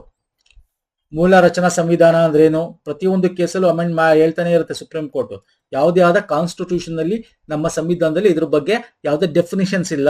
ಸೊ ವ್ಯಾಖ್ಯಾನಿಸಲಾಗಿರೋದು ತಪ್ಪು ಅಲ್ವಾ? ಇಲ್ಲಿ ನಾವು ಯಾವ ಹೇಳಿಕೆ ಸರಿ ಅನ್ನೋದು ಕೇಳಿರೋದು ಆಪ್ಷನ್ ನಮಗೆ. ಸಂವಿಧಾನದ ಹಲವು ನಿರ್ದಿಷ್ಟ ಮೂಲಭೂತ ಲಕ್ಷಣಗಳು ಅನುಚ್ಛೇದ 368 ಅಡಿಯಲ್ಲಿ ತಿದ್ದುಪಡಿ ಮಾಡುವ ಅಧಿಕಾರ ಚಲಾಯಿಸುವುದರಿಂದ ಮಾರ್ಪಾಡು ಮಾಡಲಾಗದು. There are certain basic features of constitution which cannot be altered in the exercise of the power to amend under article 350, 368. ಕರೆಕ್ಟಾ ಇದು? ಕರೆಕ್ಟಾ ಹೇಳಿ. 368 ಸಾಂವಿಧಾನಿಕ ತಿದ್ದುಪಡಿ ಹೇಳುತ್ತಲ್ಲ. ನಾನು ನಿಮ್ಗೆ ಸಿಂಪಲ್ ಕ್ವೆಶ್ಚನ್ ಕೇಳ್ತೇನೆ. ಸಾಂವಿಧಾನಿಕ ತಿದ್ದುಪಡಿ ಮೂಲಭೂತ ಹಕ್ಕನ್ನ ತಿದ್ದುಪಡಿ ಮಾಡಬಹುದಾ? ಮಾಡಬಹುದು. ಆದ್ರೆ ಬೇಸಿಕ್ ಸ್ಟ್ರಕ್ಚರ್ ಆಫ್ ಡಾಕ್ಟ್ರೈನ್ ಅಂದ್ರೇನು? ಈಗ ಮೂಲಭೂತ ಹಕ್ಕನ್ನೇ ತೆಗಿತೀನಿ ಅಂದ್ರೆ ಆಗಲ್ಲ. ಅಲ್ಲಿ ಸ್ವತಂತ್ರದ ಹಕ್ಕಿದೆ. ಬೇಸಿಕ್ ಏನು ಸಂವಿಧಾನ ರಚನೆ ಆದಾಗ ನಮ್ಮ 6 ಒಂದು ಹಕ್ಕುಗಳಿದ್ವಲ್ಲ, ಅದನ್ನ ಅಲ್ಪ ಸ್ವಲ್ಪ ಅಂದ್ರೆ ಅದನ್ನ ಇಲ್ದೇರಂಗೆ ಒಂದೊಂದು ತೆಗಿತೀನಿ. No, that is the basic structure. ನಾನು ನಿಮ್ಗೆ basic structure of the doctrine ಅಂದ್ರೇನು, ಮೂಲಭೂತ ಸಂರಚನೆ ಅಂದ್ರೇನು ಅಂದ್ರೆ ಸಂಯುಕ್ತ ವ್ಯವಸ್ಥೆನ ತೆಗ್ದಾಕ್ತೀನಿ. ನಾನು ಬೇಕಾದ್ರೆ 1-2-3 ಲಿಸ್ಟ್ ನಾನು ಕೊಡ್ತೀನಿ, ನಿಮ್ಗೆ ತೋರಿಸ್ತೀನಿ. ನಾನು ನೋಡಿ, ಇಲ್ಲಿ ನೋಡಿ, ಜಾತ್ಯತೀತನ ತೆಗ್ದಾಕೋದು. ನಮ್ದು ಜಾತ್ಯತೀತ company. Supremacy of constitution is the highest ನಮ್ದು, ಅದನ್ನ ತೆಗಿತೀನಿ ಅನ್ನೋದು. ಇವೆಲ್ಲ ತೆಗಿಯಕ್ಕಾಗಲ್ಲ. ಅಮೆಂಡ್ ಮಾಡಬಹುದು, ಬಟ್ ಇದನ್ನೆಲ್ಲ ಕನ್ಸಿಡರ್ ಮಾಡ್ಕೊಂಡು ನೀವು ಅಮೆಂಡ್ಮೆಂಟ್ ಮಾಡಬೇಕು. The rule of law. Okay, ಕಾನೂನೇ ತೆಗೆದಾಕ್ಬಿಡ್ತೀನಿ ಅಂತ ಹೇಳಲಾಗದು. Independence of judiciary. ಓಕೆ, ನ್ಯಾಯಾಂಗದ ಸಪರೇಟ್ ವ್ಯವಸ್ಥೆ ಇದೆ ನಮ್ದು. 3 ಪಿಲ್ಲರ್ಸ್ ಅಂತ, ಅದ್ರಲ್ಲಿ ನ್ಯಾಯಾಂಗ ಒಂದು. ಅದನ್ನೇ ಇಂಡಿಪೆಂಡೆಂಟ್ ತೆಗೆದಾಕ್ತೀನಿ. ಇಲ್ಲ ನೀವು ನಡೀಲ್ ಬರ್ತೀರಾ ಅಂತ ಹೇಳಕ್ ಹೋಗುದು ಅಲ್ಲ. 42 ಅದೇ ತಾನೇ ಆಗಿದ್ದು. ಸೊ ಅದನ್ನ 44ನೇ ತಿದ್ದುಪಡಿಯಲ್ಲಿ ಸರಿ ಮಾಡಿದ್ರಲ್ಲ ಅಲ್ವಾ? Doctrine of separation of powers ಅಂದ್ರೇನು? ಕೇಂದ್ರದ್ದು ಯಾವುದು, ನಮ್ ಸಂಯುಕ್ತ ವ್ಯವಸ್ಥೆ. ರಾಜ್ಯದ ಯಾವುದು? ಇವೆಲ್ಲ ಇರಬೇಕು. ಇದನ್ನ ನಾವು ಮಾಡಕ್ that is the basic structure ಅನ್ನೋದು ನಾವು, ಮೂಲಭೂತ ಸಂರಚನೆ ಅನ್ನೋದು. Sovereignty of democratic republic, the parliamentary system of government, principle of free and fair elections correct ಆಗಿ ಆಗ್ಬೇಕು, ಎಲೆಕ್ಷನ್ಸ್ ಗಳು, ವೆಲ್ಫೇರ್ ಅಂಡ್ ಸ್ಟೇಟ್. ಇವೆಲ್ಲ ಒಂದಷ್ಟೇ, ಇನ್ನೂ ತುಂಬಾ ಇದೆ, ಒಂದಷ್ಟು ಕೊಟ್ಟಿದ್ದಲ್ಲಿ. ಇದನ್ನ ನಾವೇನಂತ ಕರಿತೀವಿ? Structure of doctrine, basic structure of doctrine ಅಂತ ಕರಿತೀವಿ. ಮೂಲಭೂತ ಸಂರಚನೆ ನಮ್ಮ ಸಂವಿಧಾನದ. ಓಕೆ, ಸೊ ಈಗ ಬಂದ್ಬಿಡೋಣ ನಾವು. ಅರ್ಥ ಆಯ್ತಲ್ಲ ಏನು ಅಂತ? ಓಕೆ, ಈಗ ಇಲ್ಲಿ ಏನಿದೆ ನಮ್ಗೆ? ಹಲವು ನಿರ್ದಿಷ್ಟ ಮೂಲಭೂತ ಲಕ್ಷಣ ಅನುಚ್ಛೇದ 365 ತಿದ್ದುಪಡಿ ಮಾಡುವ ಅಧಿಕಾರ ಚಲಾಯಿಸುವುದರಿಂದ ಮಾರ್ಪಾಡು ಮಾಡಲಾಗದು. ಅಂದ್ರೆ there are certain basic features of constitution which cannot be alter. ನಾನು ಈಗ ಅದನ್ನ ಹೇಳಿದ್ದು ಏನು, 368 ಸಂವಿಧಾನಕ್ಕೆ ತಿದ್ದುಪಡಿ ಮಾಡಿ, ಆದ್ರೆ ನೀವು ಒಂದಷ್ಟನ್ನ ಆಲ್ಟರ್ ಮಾಡಕ್ಕಾಗಲ್ಲ. ಈಗ ಹೇಳಿದ್ನಲ್ಲ ಏನೇನು ಅಂತ. Yes, this is correct. Options correct. ಸಂವಿಧಾನ ಎಲ್ಲ ಒಪ್ಪಂದಗಳನ್ನು ಸಂಸ್ಕೃತಿ ತಿದ್ದುಪಡಿ ಮಾಡಬಹುದು ಹಾಗೂ ಅಂತ ತಿದ್ದುಪಡಿಗೆ ನ್ಯಾಯಿಕ ಪರಿಶೀಲನೆ ಅನ್ವಯಿಸತಕ್ಕಲ್ಲ. ತಪ್ಪು ಇದು. ಯಾವುದು ಬಿಡಂಗಿಲ್ಲ ಸ್ನೇಹಿತರೆ. ನಾವ್ ಹೇಳ್ತೀವಲ್ಲ 9ನೇ ಶೆಡ್ಯೂಲ್ಗೆ ಹಾಕ್ತೀನಿ ಅಂತ ಹೇಳ್ತಾರಲ್ಲ, ಅಲ್ಲೂ ಕೂಡ ಯಾವಾಗ ಬೇಸಿಕ್ ಸ್ಟ್ರಕ್ಚರ್ ಆಫ್ ಡಾಕ್ಟ್ರೈನ್ ಏನಾರು ವಯೋಲೇಷನ್ ಆಗಿದ್ರೆ ಅದನ್ನು ಮಾಡ್ಬೋದು. ನ್ಯಾಯಿಕ ವಿಮರ್ಶನೆ ತಪ್ಸಕ್ ಸಾಧ್ಯನೇ ಇಲ್ಲ. So this is wrong. ಸಂವಿಧಾನ ಮೂಲಭೂತ ಲಕ್ಷಣಗಳನ್ನು ಸರ್ವೋಚ್ಚ ನ್ಯಾಯಾಲಯವು ಗೋಕುಲನಾಥ ಪ್ರಕರಣದಲ್ಲಿ ಮೂಲಾಗ್ರವಾಗಿ ಪಟ್ಟಿ ಮಾಡಲಾಯಿತು. ಗೋಕುಲನಾಥ್ ಅಲ್ಲ ಫಸ್ಟ್ ಮಾಡಿದ್ ಯಾವುದು ಸರ್? ನಾನು ಹೇಳಿದೆ ಕೇಶವಾನಂದಿ ಭಾರತಿ ಕೇಸ್ ಫಸ್ಟ್ ಅಲ್ವಾ sir? This is wrong. So ನಾವು ಎಷ್ಟು ಹೇಳಿಕೆಗಳು ಸರಿ ಅಂತ ಹೇಳ್ಬೋದು? ಆಪ್ಷನ್ 2 ಮಾತ್ರ. ಆಯ್ತದಲ್ಲ? ಎಸ್, ನಾನು ಇಲ್ಲಿ ಕೊಟ್ಟಿದ್ದೀನಿ, ನೋಡ್ಕೊಳ್ಳಿ ಸ್ನೇಹಿತರೆ. ಓಕೆ, ನೆಕ್ಸ್ಟ್ ಹೋಗ್ತೀನಿ ನಾನು. ಓಕೆ, ಇದು ರಿಟ್ ಬಗ್ಗೆ ಕೇಳಿದ್ದಾನೆ. ಹೇಬಿಸ್ ಕಾರ್ಪಸ್ ಇದು ವ್ಯಕ್ತಿಯೊಬ್ಬ ಮತ್ತೊಬ್ಬ ವ್ಯಕ್ತಿಯನ್ನು ಬಂಧಿಸಿದಾಗ ಬಂಧಿತನ ನ್ಯಾಯದ ಮುಂದೆ ಹಾಜರುಪಡಿಸಿ ಆ ವ್ಯಕ್ತಿಗೆ ಆದೇಶವನ್ನು ಸ್ವರೂಪದಲ್ಲಿದೆ ಅಂತ. ಹೌದು ಅಲ್ವಾ? ಹೇಬಿಸ್ ಕಾರ್ಪಸ್ ಅನ್ನು 24 ಅವರ್ಗಳಲ್ಲಿ ನಿಮಗೆ ಅವನ ಕೋರ್ಟ್ ಮುಂದೆ ಹಾಜರುಪಡಿಸಬೇಕು. ಎಸ್. ಮ್ಯಾಂಡಮಸ್ ಬಂದಿ ಪ್ರತಿಕ್ಷರಣ ಅಂತೀವಲ್ಲ ನಾವು ಕನ್ನಡದಲ್ಲಿ. ಮ್ಯಾಂಡಮಸ್ ಪರಮಾದೇಶ, ಕನ್ನಡದಲ್ಲಿ ಪರಮಾದೇಶ ಅಂದ್ರೇನು ಸರ್? ಅದಕ್ಕೆ ನಾನು ಇಂಗ್ಲಿಷಲ್ಲಿ ಯಾಕೆ ಕೊಡ್ತೀನಿ ಅಂತ ಗೊತ್ತಾಗ್ತಾ ಇದೆಯಾ? ಇಂಗ್ಲಿಷ್ ವರ್ಡ್ನೆ ಕನ್ನಡದಲ್ಲಿ ಹಾಕ್ಬಿಡ್ತಾನೆ ಅಂತ. ಇದರ ಅರ್ಥ ಟಿಪ್ಪಣಿ, ಆದೇಶ ಅಂತ. ಎಸ್, ಹೌದು. ನಾವು ಕಮೆಂಟ್ ಮಾಡ್ತಾ ಇದೀವಿ. ಏನ್ ಕಮೆಂಟ್ ಮಾಡ್ತಾ ಇದೀವಿ? ನೀ ಕೆಲಸ ಮಾಡು ಅಂತ. ನೀನು ಗೌರ್ಮೆಂಟ್ ಅಧಿಕಾರಿ ಆಗಿದ್ದು ನೀ ಕೆಲಸ ಮಾಡಲ್ಲ ಅಂತ ಹೇಳಕ್ಕಾಗಲ್ಲ. ನೀವು ರಿಟ್ ಹಾಕಿದ್ರೆ ಯಾವುದು ಮ್ಯಾಂಡಮಸ್ ರಿಟ್, ಸರ್ಕಾರ ಅವನ್ಗೆ ಹೇಳ್ತಾರೆ ನೀನ್ ಮಾಡ್ಲೇಬೇಕು ಅಂತ. So this is correct and this is correct. ಸರ್ಶಿಯೋರಿ. ಓಕೆ, ಈ ಒಂದು ಅಧೀನ ನ್ಯಾಯಾಲಯದ ಆದೇಶ ಅಥವಾ ನಿರ್ಧಾರವನ್ನು ರದ್ದುಗೊಳಿಸಲು ಹೊರಡಿಸಲಾಗಿದೆ. ಹೌದು ಸರ್. ಕೆಳಹಂತರ ನ್ಯಾಯಾಲಯಗಳು ಏನಾದ್ರು ಆದೇಶ ಹೊರಡಿಸಿದ್ರೆ ನಾವು ಮೇಲಂತರ ನ್ಯಾಯಕ್ಕೆ ಹೋಗ್ತೀವಿ, ಆಗ ಅದನ್ನ ರದ್ದುಗೊಳಿಸಬಹುದು ಅಲ್ವಾ? ರದ್ದು ಮಾಡ್ತಾರಲ್ಲ. ಓಕೆ, ಸೊ ಅದು ಇದು ಕರೆಕ್ಟ್ ಇದೆ. ಕೋವಾರೆಂಟು ಅದನ್ನು ಅಧೀನ ನ್ಯಾಯಾಲಯವು ಅಧಿಕಾರಾತೀತ ಆದೇಶ ಅಥವಾ ನಿರ್ಧಾರ ಕೈಗೊಳ್ಳುವುದನ್ನು ಪ್ರತಿಬಿಂಬಿಸಲು ಹೊರಡಿಸಲಾಗುತ್ತದೆ. ನೋಡಿ, ಇಲ್ಲಿ ಕೋವಾರೆಂಟು ಅಂದ್ರೆ ತಪ್ಪು ಡಾಕ್ಯುಮೆಂಟ್ ಕೊಟ್ಟು ಅಧಿಕಾರಿಯನ್ನು ಸೇರ್ಕೊಂಡಿದ್ರೆ ಅವನ್ನ ಒಂದು ಇದನ್ನಕ್ಕೋಸ್ಕರ ಮಾಡ್ತಕ್ಕಂಥದ್ದು. ಇಲ್ಲಿ ಕೋವ್ಯಾರೆಂಟ್ ಅಲ್ಲ. ಇದಕ್ಕೆ ಈ ಡೆಫಿನಿಷನ್ ಯಾವ್ದು ಕೊಟ್ಟಿದ್ದಾನೆ ಅಂದ್ರೆ ಪ್ರೊಹಿಬಿಷನ್ಗೆ ಕೊಟ್ಟಿದ್ದಾನೆ. ಪ್ರೊಹಿಬಿಷನ್ಗೂ ಸರ್ಶ್ಯೂರ್ಗೆ ಡಿಫ್ರೆನ್ಸ್ ಇಷ್ಟೇ. ಇದು ಆದೇಶ ಹೊರಡಿಸಿರುತ್ತೆ, ಕೆಳಹಂತರ ನ್ಯಾಯಾಲಯ ತೀರ್ಪು ಕೊಟ್ಟಿರುತ್ತೆ, ಅದನ್ನ ರದ್ದು ಮಾಡ್ತಕ್ಕಂಥ ಮೇಲಂತರ ನ್ಯಾಯಾಲಯ. ಇಲ್ಲಿ ಪ್ರೊಹಿಬಿಷನ್ ಅಂತಕ್ಕಂಥದ್ದು ಏನು ಅಂದ್ರೆ ಕೆಳಹಂತರ ನ್ಯಾಯಾಲಯದ ನಿಂದು ಈ ಜೂರಿಡಿಕ್ಷನ್ ಅಲ್ಲವೇ ಅಲ್ಲ ನಂದು ಅಂತ ಹೇಳಿ ತಗೊಳ್ತಕ್ಕಂಥದ್ದು, ಇನ್ನು ಆದೇಶ ಹೊರಡಿಸಿರಲ್ಲ. ಅರ್ಥ ಆಗ್ತಿದೆಯಲ್ಲ ಹೇಳ್ತಾ ಇರೋದು? So option 4 wrong. ಇಲ್ಲಿ ಯಾವ ಹೇಳಿಕೆ ಸರಿ ಅಂತ ಕೊಟ್ಟಿರೋದು? 1, 2, 3 4 ತಪ್ಪು. ಯಾಕೆ 4 ತಪ್ಪು? ಯಾವುದು? ಪ್ರೊಹಿಬಿಷನ್, ಪ್ರತಿಬಂಧಕಾಜ್ಞೆ ಬಗ್ಗೆ ಹೇಳ್ತಾ ಇರ್ತಕ್ಕಂಥದ್ದು. ನೆಕ್ಸ್ಟ್ ಹೇಳ್ತೀನಿ. ಬಜೆಟ್ ಬಿಲ್, ಮನಿ bill, constitution bill, ordinary bill. ಅವ್ಯಯ ಮಸೂದೆ, ಹಣಕಾಸು ಮಸೂದೆ, ಸಂವಿಧಾನ ತಿದ್ದುಪಡಿ ಮಸೂದೆ, ಸಾಮಾನ್ಯ ಮಸೂದೆ. ಇದೇನ್ ಮಾಡಿದ್ದಾನೆ? ಇಂಥ ಸಂದರ್ಭದಲ್ಲಿ ಸಂಸತ್ತಿನ ಜಂಟಿ ಅಧಿವೇಶನ ಕರೆಯಲಾಗುವುದು. ಯಾವಾಗ ಕರೆಯಲ್ಲ ಅಂತ? ಜಂಟಿ ಅಧಿವೇಶನ ಯಾವಾಗ ಕರಿತೀವಿ ನಾವು ಸರ್? ಯಾವಾಗ ಕರಿತೀವಿ? ಯಾವಾಗ ಕರಿತೀವಿ ನೋಡಿ? ಸಂವಿಧಾನ ತಿದ್ದುಪಡಿಗೆ ಲೋಕಸಭಾ ಸಪರೇಟ್ ಆಗ್ಬೇಕು, ರಾಜ್ಯಸಭಾ ಸಪರೇಟ್ ಆಗ್ಬೇಕು. ಇದಕ್ಕೆ ಜಂಟಿ ಅಧಿವೇಶನ ಕರೆಯಲ್ಲ. ಹಣಕಾಸು ಮಸೂದೆಗೆ ಕರೆಯಲ್ಲ. ಹಣಕಾಸು ಮಸೂದೆ ಲೋಕಸಭೆ ಪಾಸ್ ಮಾಡುತ್ತೆ, ರಾಜ್ಯಸಭಾ ಪಾಸ್ ಮಾಡ್ಲಿ ಮಾಡದೇ ಇರ್ಲಿ 14 ದಿನ ಡೇಟ್ ಕೊಡ್ತಾರೆ ಅಷ್ಟೇ. ಅದಕ್ಕೆ ಜಂಟಿ ಅಧಿವೇಶನ ಕರೆಯಲ್ಲ. ಅಯವ್ಯಯ ಮಸೂದೆ ಕರೀಬಹುದು. ಸಾಮಾನ್ಯ ಇದನ್ನ ಆರ್ಡಿನರಿ ಬಿಲ್ ಅಂತಾನೆ ಕರೀತಾರೆ. ಆರ್ಡಿನರಿ ಬಿಲ್ ಅದರಲ್ಲಿ 2 ಬರುತ್ತೆ, ಅಪ್ರೋಪ್ರಿಯೇಷನ್ ಬಿಲ್ ಮತ್ತೆ ಮನಿ ಬಿಲ್. ಯಾಕಂದ್ರೆ ನಿಮ್ಗೆ ಬಜೆಟ್ ಅಲ್ಲಿ ನಿಮ್ಗೆ ಅಪ್ರೋಪ್ರಿಯೇಷನ್ ಬಿಲ್ ಬರುತ್ತೆ, ಮನಿ ಬಿಲ್ ಬರುತ್ತೆ. ಮನಿ ಬಿಲ್ ನ ಬೇಕಾದ್ರೆ ನಾವು ಅದನ್ನ ಜಂಟಿಗೆ ಇದ್ ಮಾಡ್ಬೋದು. ಬಟ್ ಓವರ್ ಆಲ್ ಅಂತ ಕನ್ಸಿಡರ್ ಮಾಡಿದಾಗ ಅಯವ್ಯಯ, ಬಜೆಟ್ ಬಿಲ್ ಮತ್ತೆ ಸಾಮಾನ್ಯ ಆರ್ಡಿನರಿ ಬಿಲ್ ಅಲ್ಲಿ ಫೇಲ್ ಆದ್ರೆ ಜಂಟಿ ಮಸೂದೆ ಕರಿಬಹುದು. ಸೊ ಇಲ್ಲಿ ಯಾವುದು ಕರೆಯಲಾಗುವುದಿಲ್ಲ ಅಂತ ಕೇಳಿದ್ದಾನೆ. 2 and 3 is the right answer. ಕರೆಯಲಾಗಲ್ಲ. ಓಕೆ, ಕೊಟ್ಟಿದ್ದೀನಿ ಡೀಟೇಲ್ ಆಗಿ ನೋಡ್ಕೋಬಹುದು. ಓಕೆ, 108 ಆರ್ಟಿಕಲ್ ಸಂಸತ್ ಜಂಟಿ ಅಧಿವೇಶನ ಬಗ್ಗೆ ಮಾತಾಡ್ತಾ ಗೊತ್ತಿರಬೇಕು. 108. ನೆಕ್ಸ್ಟ್, ಪೌರರ ಕೆಳಗಿನ ಹಕ್ಕುಗಳನ್ನು ಪರಿಶೀಲಿಸಿ. ರೈಟ್ಸ್ ಆಫ್ ಸಿಟಿಸನ್ಸ್ ಬಗ್ಗೆ ಕೇಳಿದ್ದಾನೆ. ಉಚಿತ ಕಾನೂನು ನೆರವಿನ ಹಕ್ಕು, ಸಮಾನ ಕೆಲಸಕ್ಕೆ ಸಮಾನ ವೇತನದ ಹಕ್ಕು, ಧರ್ಮಾರ್ಥ ಮತ್ತು ಧಾರ್ಮಿಕ ಉದ್ದೇಶಗಳಿಗೆ ಸಂಸ್ಥೆಯನ್ನು ಸ್ಥಾಪಿಸಿ ನಡೆಸುವ ಹಕ್ಕು, ಉತ್ತಮ ಜೀವನ ಮಟ್ಟದ ಹಕ್ಕು. ಮೇಲಿನವುಗಳಲ್ಲಿ ಯಾವುದಕ್ಕೆ ನ್ಯಾಯಿಕ ಪರಿಹಾರ ಕೇಳಲು ಬರುವುದಿಲ್ಲ ಅಂದ್ರೆ ನಾನ್ ಜಸ್ಟಿಸಬಲ್. ನಾನ್ ಜಸ್ಟಿಸಬಲ್ ಯಾವುದು sir? DPSP is non justiciable. Justiciable ಯಾವುದು ಸರ್? ನ್ಯಾಯಿಕ ಪರಿಹಾರ ಯಾವುದು sir? Fundamental right justiciable. DPSP non justiciable. Simple ಅಲ್ವಾ ಸರ್? ಇಲ್ಲಿ ನೋಡಿ ಯಾವುದು DPSP ಬರುತ್ತೆ, ಯಾವ್ದು ಫಂಡಮೆಂಟಲ್ ರೈಟ್ ಅಲ್ಲಿ ಬರುತ್ತೆ ಅಂತ. ಮೂಲಭೂತ ಹಕ್ಕಲ್ಲಿ ಯಾವ್ದ್ರಲ್ಲಿ ಬರುತ್ತೆ? ಉಚಿತ ಕಾನೂನು ನೆರವಿನ ಹಕ್ಕು ಬರುತ್ತೆ. ಯಾವ್ದ್ರಲ್ಲಿ ಬರುತ್ತೆ ಸರ್? 36, 39. ಅಂದ್ರೆ ಇದು DPSP ಆಯ್ತು. ಸಮಾನ ಕೆಲಸ ಇದು DPSP ಆಯ್ತು. ಧರ್ಮಾರ್ಥ, ಧಾರ್ಮಿಕ ಉದ್ದೇಶ, ಸಾಂಸ್ಥಿಕ, ಇದು ಫಂಡಮೆಂಟಲ್ ರೈಟ್ಸ್ ಅಲ್ವಾ. ಆರ್ಟಿಕಲ್ ಧರ್ಮದ ಬಗ್ಗೆ ಹೇಳುತ್ತಲ್ಲ, 26ನೇ ವಿಧಿ ಇದು ಫಂಡಮೆಂಟಲ್ ರೈಟ್ಸ್. ಇದು ಉತ್ತಮ ಜೀವನ ಮಟ್ಟ, ಇದು DPSP ಆಯ್ತು. ಸೊ ಅಲ್ಲಿಗೆ ನಾನ್ ಜಸ್ಟಿಸಬಲ್ ಯಾವುದು? DPSP. ರಾಜ್ಯ ನಿರ್ದೇಶಕ ತತ್ವಗಳು non justiciable. So directive principle of state policy ಅಂದ್ರೆ 1, 2, 4 ಆಪ್ಷನ್ ಸಿ ನೋಡಿ. ಎಷ್ಟು ಚೆನ್ನಾಗಿದೆ ಕ್ವಶನ್ ನೋಡಿ ಸರ್, ಎಷ್ಟು ಚೆನ್ನಾಗಿದೆ ಅಲ್ವಾ ಸರ್. ಆರ್ಟಿಕಲ್ 39A ಉಚಿತ ಕಾನೂನು ಬಗ್ಗೆ ಹೇಳುತ್ತೆ. 39ರಲ್ಲೇ ಬರುತ್ತೆ ಸಮಾನ ವೇತನ ಮತ್ತು ಇದು ಧಾರ್ಮಿಕ ದತ್ತಿ 26 ನಾನು ಆಲ್ರೆಡಿ ಹೇಳಿದೆ. ನಿಮ್ಗೆ ಯೋಗ್ಯ ಮಟ್ಟ ಜನ 43ನೇ ಆರ್ಟಿಕಲ್ ಬರುತ್ತೆ. ನಾನು ತೋರಿಸ್ತೀನಿ ಬೇಕಾದ್ರೆ. 39 ನೋಡಿ, 39 ಸಮಾನ ವೇತನ. ಓಕೆ, 43 ಕಾರ್ಮಿಕರಿಗೆ ರಕ್ಷಣಾ ಸೌಲಭ್ಯ, ನಿರ್ವಹಣೆ ಕಾನೂನು ಭಾಗದ ಅವಕಾಶ. ಸೊ ಇದು ಓಕೆ. ಇನ್ಯಾವುದು 39 ನೋಡಿ. ಸೊ ವೆರಿ ಇಂಪಾರ್ಟೆಂಟ್ ಸ್ನೇಹಿತರೆ ಇವೆಲ್ಲ ಎಕ್ಸಾಮ್ಗೆ. Okay fine. ನೆಕ್ಸ್ಟ್ ಬರ್ತೀನಿ. ಭಾರತದ ರಾಜಕೀಯ ವ್ಯವಸ್ಥೆಯ ಕೆಲವು ಲಕ್ಷಣಗಳು ಸಂಯುಕ್ತ ಸರ್ಕಾರ ಪದ್ಧತಿಗೆ ಹೊಂದಿಕೊಳ್ಳುವುದಿಲ್ಲ ಎಂದು ಪರಿಗಣಿಸಲಾಗುತ್ತದೆ. ಕೆಳಗಿನವುಗಳನ್ನು ಪರಿಗಣಿಸಿರಿ. ಓಕೆ, ಅಲ್ಟಿಮೇಟ್ ಕ್ವಶನ್ ಇದು. ನಿಮ್ ಕಾನ್ಸೆಪ್ಟ್ ಚೆಕ್ ಮಾಡ್ತಾ ಇದ್ದೀನಿ. ಕಂಪ್ಲೀಟ್ ಕ್ವಶನ್ ಇದು. ಕಾನ್ಸೆಪ್ಟ್ ಚೆಕ್ ಮಾಡಿದೆ ನಿಮಗೆ. ನಾನು ಅದನ್ನ ಹೇಳಿದ ಸ್ಟಾರ್ಟಿಂಗ್ ಸ್ನೇಹಿತರೆ, ನೀವು ಹೆಂಗ್ ಓದಿದೀರಾ ಅಂತ, ನೀವು ಎಷ್ಟು ಅರ್ಥ ಮಾಡ್ಕೊಂಡಿದ್ದೀರಾ ಅಂತ ಟೆಸ್ಟ್ ಮಾಡೋದೇ ಈ ಕ್ವಶನ್ಸ್ಗಳು. ಅದಕ್ಕೆ ಸೂಪರ್ ಕ್ವಶನ್ಸ್, ಅಲ್ಟಿಮೇಟ್ ಕ್ವಶನ್ಸ್ ಅಂತ ಇರೋದು ನಾನು. ಇಲ್ಲಿ ಫೆಡರಲಿಸಂ ಅಂದ್ರೆ ಏನು ಸರ್? ಸಂಯುಕ್ತ ವ್ಯವಸ್ಥೆ ಇರಬೇಕು. ಓಕೆ, ನಿಮ್ಮ ಕಾನ್ಸೆಪ್ಟ್ ನೀವೇನು ಅರ್ಥ ಮಾಡ್ಕೊಂಡಿದ್ದೀರಾ ಅಂತ ನೋಡಿ. ವಿಟೋ ಪವರ್ ಅಂತೂ ಇದ್ದೇ ಇದೆ ಯಾರಿಗೆ? ರಾಷ್ಟ್ರಪತಿಗಳಿಗೆ. ಕೆಲವು ಸಂದರ್ಭದಲ್ಲಿ ರಾಷ್ಟ್ರಪತಿಗಳು ಸಂಪೂರ್ಣ ವಿಟೋ ಅಂದ್ರೆ ಅಬ್ಸಲ್ಯೂಟ್ ವಿಟೋ ಮಾಡ್ತಾರೆ ಅಲ್ವಾ? ಎಸ್. ಸೊ ತಮ್ಮ ಹತ್ರ ಇಟ್ಕೊಳ್ತಕ್ಕಂಥದ್ದು, ಏನೋ ಉತ್ತರ ಕೊಡದೆ ಇರ್ತಕ್ಕಂಥದ್ದೆಲ್ಲ ಮಾಡ್ತಾರಲ್ವಾ? ಎಸ್. ನೀವು ಅದು ಕೆಳಗಿಂದ ಕಳಿಸಿ, ರಾಜ್ಯದಿಂದ ಅಥವಾ ಕೇಂದ್ರದಿಂದ ಕಳಿಸಿ. ಅಂದ್ರೆ ಸಂಯುಕ್ತ ವ್ಯವಸ್ಥೆ ಅಂದಾಗ ಈಗ ರಾಜ್ಯದಿಂದ ಒಂದೊಂದ್ಸಲ ರಾಜ್ಯಪಾಲರು ರಾಷ್ಟ್ರಪತಿ ಕಾಯ್ದಿರಿಸ್ಬಿಡ್ತಾರೆ ಬಿಲ್ನ ಅಲ್ವಾ ಸರ್? ಅವ್ರೇನೋ ಉತ್ತರ ಕೊಡಲ್ಲ, ಅಬ್ಸಲ್ಯೂಟ್ ವಿಟೋ ಮಾಡ್ಬಿಟ್ರೆ ಏನ್ ಕತೆ ಅಲ್ವಾ ಸರ್? ತುರ್ತು ಪರಿಸ್ಥಿತಿ ವಿಧಿಗಳಲ್ಲಿ ನಿಮ್ಗೆ ಗೊತ್ತಿರ 19ನೇ ಆರ್ಟಿಕಲ್ ಅಲ್ಲಿ ಇರ್ತಕ್ಕಂಥದ್ದು ನಮ್ಗೆ ಏನ್ ಮಾಡ್ತಾನೆ ಸರ್?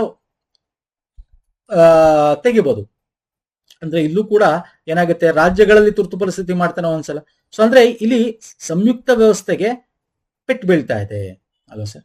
ರಾಜ್ಯಗಳ ಗಡಿಗಳೇ ಬದಲಾವಣೆ. ಹೌದು, ರಾಜ್ಯಕ್ಕೆ ಇನ್ಫಾರ್ಮೇಶನ್ ಕೊಡದೆ ಗಡಿಗಳು ಮತ್ತೆ ಎಲ್ಲೆಗಳನ್ನೆಲ್ಲ ಚೇಂಜ್ ಮಾಡ್ತಕ್ಕಂಥದ್ದು. Yes, this is also correct. ಅಂದ್ರೆ ಈ ಮೂರಲ್ಲೂ ಕೂಡ ಸಂಯುಕ್ತ ವ್ಯವಸ್ಥೆಗೆ ವಿರುದ್ಧವಾಗಿದೆ. ಬಟ್ ನಾವು ಅದನ್ನೇ ಕೇಳಿದ್, ನಮ್ದ್ರಲ್ಲಿ ಏನು ಸರ್? ನಮ್ದು ಅರೆ ಸಂಯುಕ್ತ ವ್ಯವಸ್ಥೆ ಅಂತ ಅದಕ್ಕೆ ಕೇಳಿದ್ರು. ಕ್ವಾಸಿ ಫೆಡರಲಿಸಮ್ ಅಂತ ನಾವು ಕರಿತೇವೆ. ಅರೆ ಸಂಯುಕ್ತ ವ್ಯವಸ್ಥೆ ಭಾರತ, ನಾಟ್ ಕಂಪ್ಲೀಟೆಡ್. ನಮ್ಗೆ ಕಂಪ್ಲೀಟ್ ಸಂಯುಕ್ತ ವ್ಯವಸ್ಥೆ ಕಾಣೋದು US ಅಲ್ಲಿ. ಓಕೆ, ಇಲ್ಲಿ ನಮ್ಗೆ ಅರೆ ಸಂಯುಕ್ತ ಅಂತ ಹೇಳ್ತೀವಿ. ಹಂಗಾಗಿ ನಾವೇನ್ ಮಾಡ್ತೀವಿ, ಇಲ್ಲಿ ಹೈಯೆಸ್ಟ್ ಪವರ್ ಇರೋದು ಕೇಂದ್ರದಲ್ಲಿ ಅಂತ ಅಲ್ವಾ? ಎಲ್ಲಾ ಅಧಿಕಾರಗಳು ಸಂವಿಧಾನ ಅಧೀನಕ್ಕೆ ಒಳಪಟ್ಟಿರುತ್ತೆ. ಸಂವಿಧಾನಕ್ಕೆ ಅಧೀನಕ್ಕೆ ಒಳಪಟ್ಟಿರಬೇಕು. ಸಂವಿಧಾನದಲ್ಲಿ ನಮಗೆ ರಾಜ್ಯ ಪಟ್ಟಿ, ಕೇಂದ್ರ ಪಟ್ಟಿ, ಸಮವರ್ತಿ ಪಟ್ಟಿ ಅಂತ ಸಪರೇಟ್ ಇದೆ ಅಲ್ವಾ ಸರ್? This is correct. ಅಂದ್ರೆ ಇದು ಸಂಯುಕ್ತ ವ್ಯವಸ್ಥೆಗೆ ವಿರುದ್ಧವಾಗಿರೋದು ಈ 3 ಆಪ್ಷನ್. ಇದು ಅದರ ವಿರುದ್ಧವಾಗಿ ಅದರ ಪರವಾಗಿದೆ. ಸೊ ಹಂಗಾಗಿ 1, 2, 3 ಇಸ್ ದ ರೈಟ್ ಆನ್ಸರ್. ನೋಡಿ ಎಷ್ಟು ಕಾನ್ಸೆಪ್ಟ್ ಕ್ವಶನ್ ಕೇಳಿದ್ದಾನೆ. Very concept question. ಇದನ್ನ ಇಲ್ಲಿ ಎಕ್ಸ್ಪ್ಲೈನ್ ಮಾಡಿದೀನಿ, ನಾವು ಓದ್ಕೋಬಹುದು. ಓಕೆ, 3ನೇ ವಿಧಿ ಪ್ರಕಾರ ಸಂಸತ್ತು ಯಾವುದೇ ರಾಜ್ಯದ ಹೆಸರು, ಗಡಿಗಳನ್ನು ಅದರ ಒಪ್ಪಿಗೆ ಇಲ್ಲದೆ ಬದಲಾಯಿಸಬಹುದು. ನೆಕ್ಸ್ಟ್ ಬರ್ತೇನೆ. ಕೇಂದ್ರ ಲೋಕಸೇವಾ ಆಯೋಗವನ್ನು ಕುರಿತಂತೆ ಈ ಕೆಳಗಿನವಳು ಯಾವುದು ಸರಿಯಲ್ಲ? Negative statement. UPSC ಬಗ್ಗೆ ಕೇಳಿದ್ದಾನೆ. ಆಯೋಗದ ಅಧ್ಯಕ್ಷ ಮತ್ತು ಸದಸ್ಯರ ಅಧಿಕಾರದ 5 ವರ್ಷನ ತಪ್ಪಲ್ವಾ? ಇದು 6 ವರ್ಷ. ಹಾಗಾದ್ರೆ ಇದೇ ಸರಿ ಅಲ್ವಾ? ಯಾವ್ದು ಸರಿಯಲ್ಲ? ಯಾಕಂದ್ರೆ ಒಂದೇ 4ಅಲ್ಲಿ ಒಂದ್ ಸರಿ ಇಲ್ಲ. ಯಾವ್ದು ಸರಿ ಇಲ್ಲ? ಆಪ್ಷನ್ ಏನೇ ಸರಿ ಇಲ್ಲ. ಹಾಗಾದ್ರೆ ದಿಸ್ ಇಸ್ ರೈಟ್ ಆನ್ಸರ್. ನೋಡೋಣ, ಬಟ್ ಎಲ್ಲಾ ಆಪ್ಷನ್ ಓದೋಣ ಬನ್ನಿ. ರಾಷ್ಟ್ರಪತಿಯು ಅಧ್ಯಕ್ಷ ಮತ್ತು ಯಾವುದೇ ಇತರ ಸದಸ್ಯರ ಅಧಿಕಾರ ತೆಗೆದುಬಹುದು. ಹೌದು ಸರ್, ಬಟ್ ಕಂಡೀಷನ್ ಇದೆ. ಏನ್ ಕಂಡೀಷನ್? ಈ ಶುಡ್ ಬಿ ಏನೋ ಅವ್ರಿಗೆ ದಿವಾಳಿ ಆಗಿರ್ಬೇಕು, ಅಥವಾ ಮೆಂಟಲಿ ಇದಾಗಿರ್ಬೇಕು, ಅಥವಾ ತಪ್ಪೆಸಗೆ ಸುಪ್ರೀಂ ಕೋರ್ಟ್ ಅಲ್ಲಿ ಅದನ್ನ ಪ್ರೂವ್ ಆಗಿರ್ಬೇಕು. ಅವಾಗ ರಾಷ್ಟ್ರಪತಿಗಳೇ ತೆಗಿತಾರೆ. ಅಲ್ಲಿ ತನಕ ಅಮಾನತಲ್ಲಿ ಇಡ್ತಾರೆ. Yes, this is correct. ಒಂದೇ ಲೈನಲ್ಲಿ ಕೊಟ್ಟಿದ್ದಾನೆ ಅಷ್ಟೇ, ಡೀಟೇಲ್ ಆಗಿ ಕೊಟ್ಟಿಲ್ಲ. ಇಲ್ಲಿ ಅಕಸ್ಮಾತ್ A and B and C ಅಂತಿಲ್ಲ. 4ಅಲ್ಲಿ 1 ನೀವು ಕರೆಕ್ಟ್ ಯಾವ್ದು ತಪ್ಪು ಅಂತ ಹೇಳ್ಬೇಕು. ಅದು ಭಾರತದಲ್ಲಿ ಒಂದು ಕೇಂದ್ರೀಯ ನೇಮಕಾತಿ ಪ್ರಾಧಿಕಾರ. ಹೌದು, ಅದು ಒಂದು ಸ್ವತಂತ್ರ ಸಾಂವಿಧಾನಿಕ ಸಂಸ್ಥೆ. ಹೌದು, 315 ಅಲ್ವ sir article? Yes, correct. So ಹಾಗಾದ್ರೆ ಯಾವ್ದು ತಪ್ಪು? ಆಪ್ಷನ್ ಎ ತಪ್ಪು. ನಮ್ಗೆ ತಪ್ಪು ಯಾವ್ದು ಕೇಳಿರೋದು? So A is the right answer ಅಲ್ವಾ? 6 ವರ್ಷ ಅಥವಾ 65 ವರ್ಷ ಯಾವುದು ಮೊದಲು? ಅದು 5 ವರ್ಷ ಅಲ್ಲ. ಗೊತ್ತಿರಲಿ ಸ್ನೇಹಿತರೆ, ವೆರಿ ಇಂಪಾರ್ಟೆಂಟ್. 317 ಅವರನ್ನ ಹೆಂಗ್ ತೆಗಿಬೇಕು ಅನ್ನೋದ್ರ ಬಗ್ಗೆ ಹೇಳುತ್ತೇವೆ ಆರ್ಟಿಕಲ್. ಚೆನ್ನಾಗಿದೆ ಕ್ವಶನ್ಸ್ಗಳು ನೋಡಿ. ಕಾಲಕ್ರಮೇಣದಲ್ಲಿ ಈ ಕೆಳಗಿನ ಕಾಣಿಸಿದ ಸಂಗತಿಗಳನ್ನು ಹೊಂದಿಸಿ ಬರಬೇಕು. ಓಕೆ, ಆಗಸ್ಟ್ ಕೊಡುಗೆ, ಆಗಸ್ಟ್ ಆಫರ್, ಸಿಮ್ಲಾ ಪರಿಷತ್, Simla conference, Cripps mission, cabinet mission. ಯಾವ್ದು ಫಸ್ಟ್, ಯಾವ್ದು ಸೆಕೆಂಡ್ ಅಂತ? ಫಸ್ಟ್ ಯಾವ್ದು? 1940 ಅಲ್ವಾ? 42 40 ಆಗಸ್ಟ್ ಕೊಡುಗೆ. 40 ಅನ್ಕೋತೀನಿ, ಐ ಆಮ್ ನಾಟ್ ರಾಂಗ್. ಆಮೇಲೆ ಕ್ರಿಪ್ಸ್ ಬರುತ್ತೆ ಅಲ್ವಾ, 1942. ಎಸ್,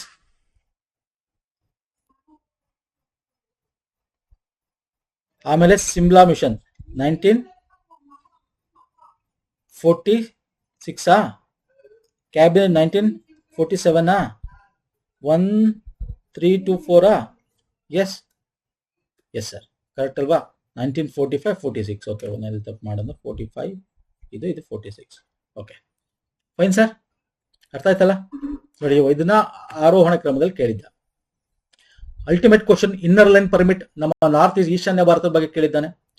ನೋಡಿ, ಇನ್ನರ್ ಲೈನ್ ಪರ್ಮಿಟ್ ಅಂತಕ್ಕಂಥದ್ದು ಆ ರಾಜ್ಯಗಳಿಗೆ ಹೋಗ್ಬೇಕು ಅಂದಾಗ ಅದನ್ನ ತಗೊಂಡು ಹೋಗ್ಬೇಕಾಗತ್ತೆ.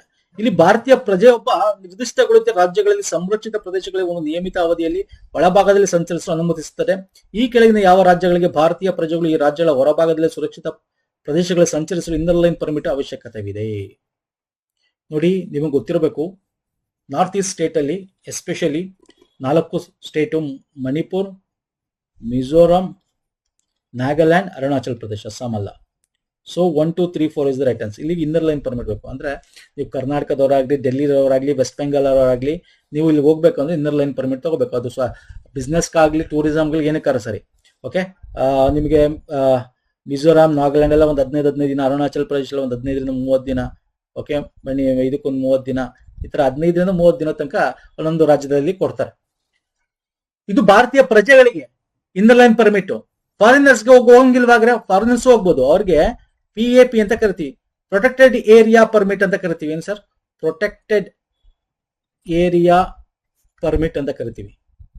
ಅದನ್ನ ತಗೊಂಡು ಹೋಗ್ಬೇಕು ಅವ್ರು. ಇನ್ನರ್ ಲೈನ್ ಪರ್ಮಿಟ್ ಅಲ್ಲ ಅವ್ರಿಗೆ, ಭಾರತೀಯ ಪ್ರಜೆಗಳಿಗೆ inner line permit. Okay fine sir, ಅರ್ಥ ಆಯ್ತಲ್ಲ? ನೆಕ್ಸ್ಟ್ ಬರ್ತದೆ. ಯಾಕಂದ್ರೆ ಅಲ್ಲೆಲ್ಲ ಬುಡಕಟ್ಟು ಜನಾಂಗದವ್ರು ಇದ್ದಾರೆ, ಅವರ ಸಂರಕ್ಷಣೆಗೆ ಅವ್ರವ್ಗ ಇದಾಗಬಾರ್ದು ಅಂತ ಸುಮ್ಮನೆ ಹೋಗಿ ಅಲ್ಲೆಲ್ಲ ಕಾಡುಗಳಿದೆ, ಚೆನ್ನಾಗಿ ಒಳ್ಳೆ ಒಂದು ಇದಿದೆ, ಎಲ್ಲ ಹಾಳು ಮಾಡ್ತಾರೆ ಅಂತ ಹೇಳಿ ಹಿಂಗ್ ಮಾಡಿರ್ತಕ್ಕಂಥದ್ದು. ಸಂವಿಧಾನ ಅನುಚ್ಛೇದಗಳು ಮತ್ತೆ ವಿಷಯಗಳ ಬಗ್ಗೆ ಕೊಟ್ಟಿದ್ದನ್ನು ಹೊಂದಿಸಿ ಬರೀಬೇಕು. 155 ರಾಷ್ಟ್ರಪತಿಗಳ ರಾಜ್ಯಪಾಲರ ನೇಮಕ ಮಾಡುವ ಅಧಿಕಾರ ಇರ್ತಕ್ಕಂಥದ್ದು. 201 ಅವರು ರಾಷ್ಟ್ರಪತಿಗೆ ಬಿಲ್ಲನ್ನ ಕಾಯ್ದಿರಿಸುವ ಅಧಿಕಾರ ಇರ್ತಕ್ಕಂಥದ್ದು ಅಲ್ಲ ಸರ್? ಒಂದೆರಡು ಗೊತ್ತಿದ್ರು ನೀವು ಹೇಳುವ ಆನ್ಸರ್ ಮಾಡ್ಬಿಡ್ಬೋದು. 312 ಅಂತ ಗೊತ್ತಿರುತ್ತೆ ನಿಮಗೆ. ಅಖಿಲ ಭಾರತ ಸೇವೆಗಳು, ನಾನು ಈಗ ತಾನೇ ಇದ್ರ ಬಗ್ಗೆ ಮಾತಾಡ್ತಾ ಇದ್ದೆ ನಾನು ನಿಮಗೆ. So option C is the right answer. Yes, correct ಅಲ್ವಾ? ಎಸ್, ಅನುಚ್ಛೇದ 213 ರಾಜ್ಯಪಾಲರಿಗೆ ಸುಗ್ರೀವಾಜ್ಞೆ.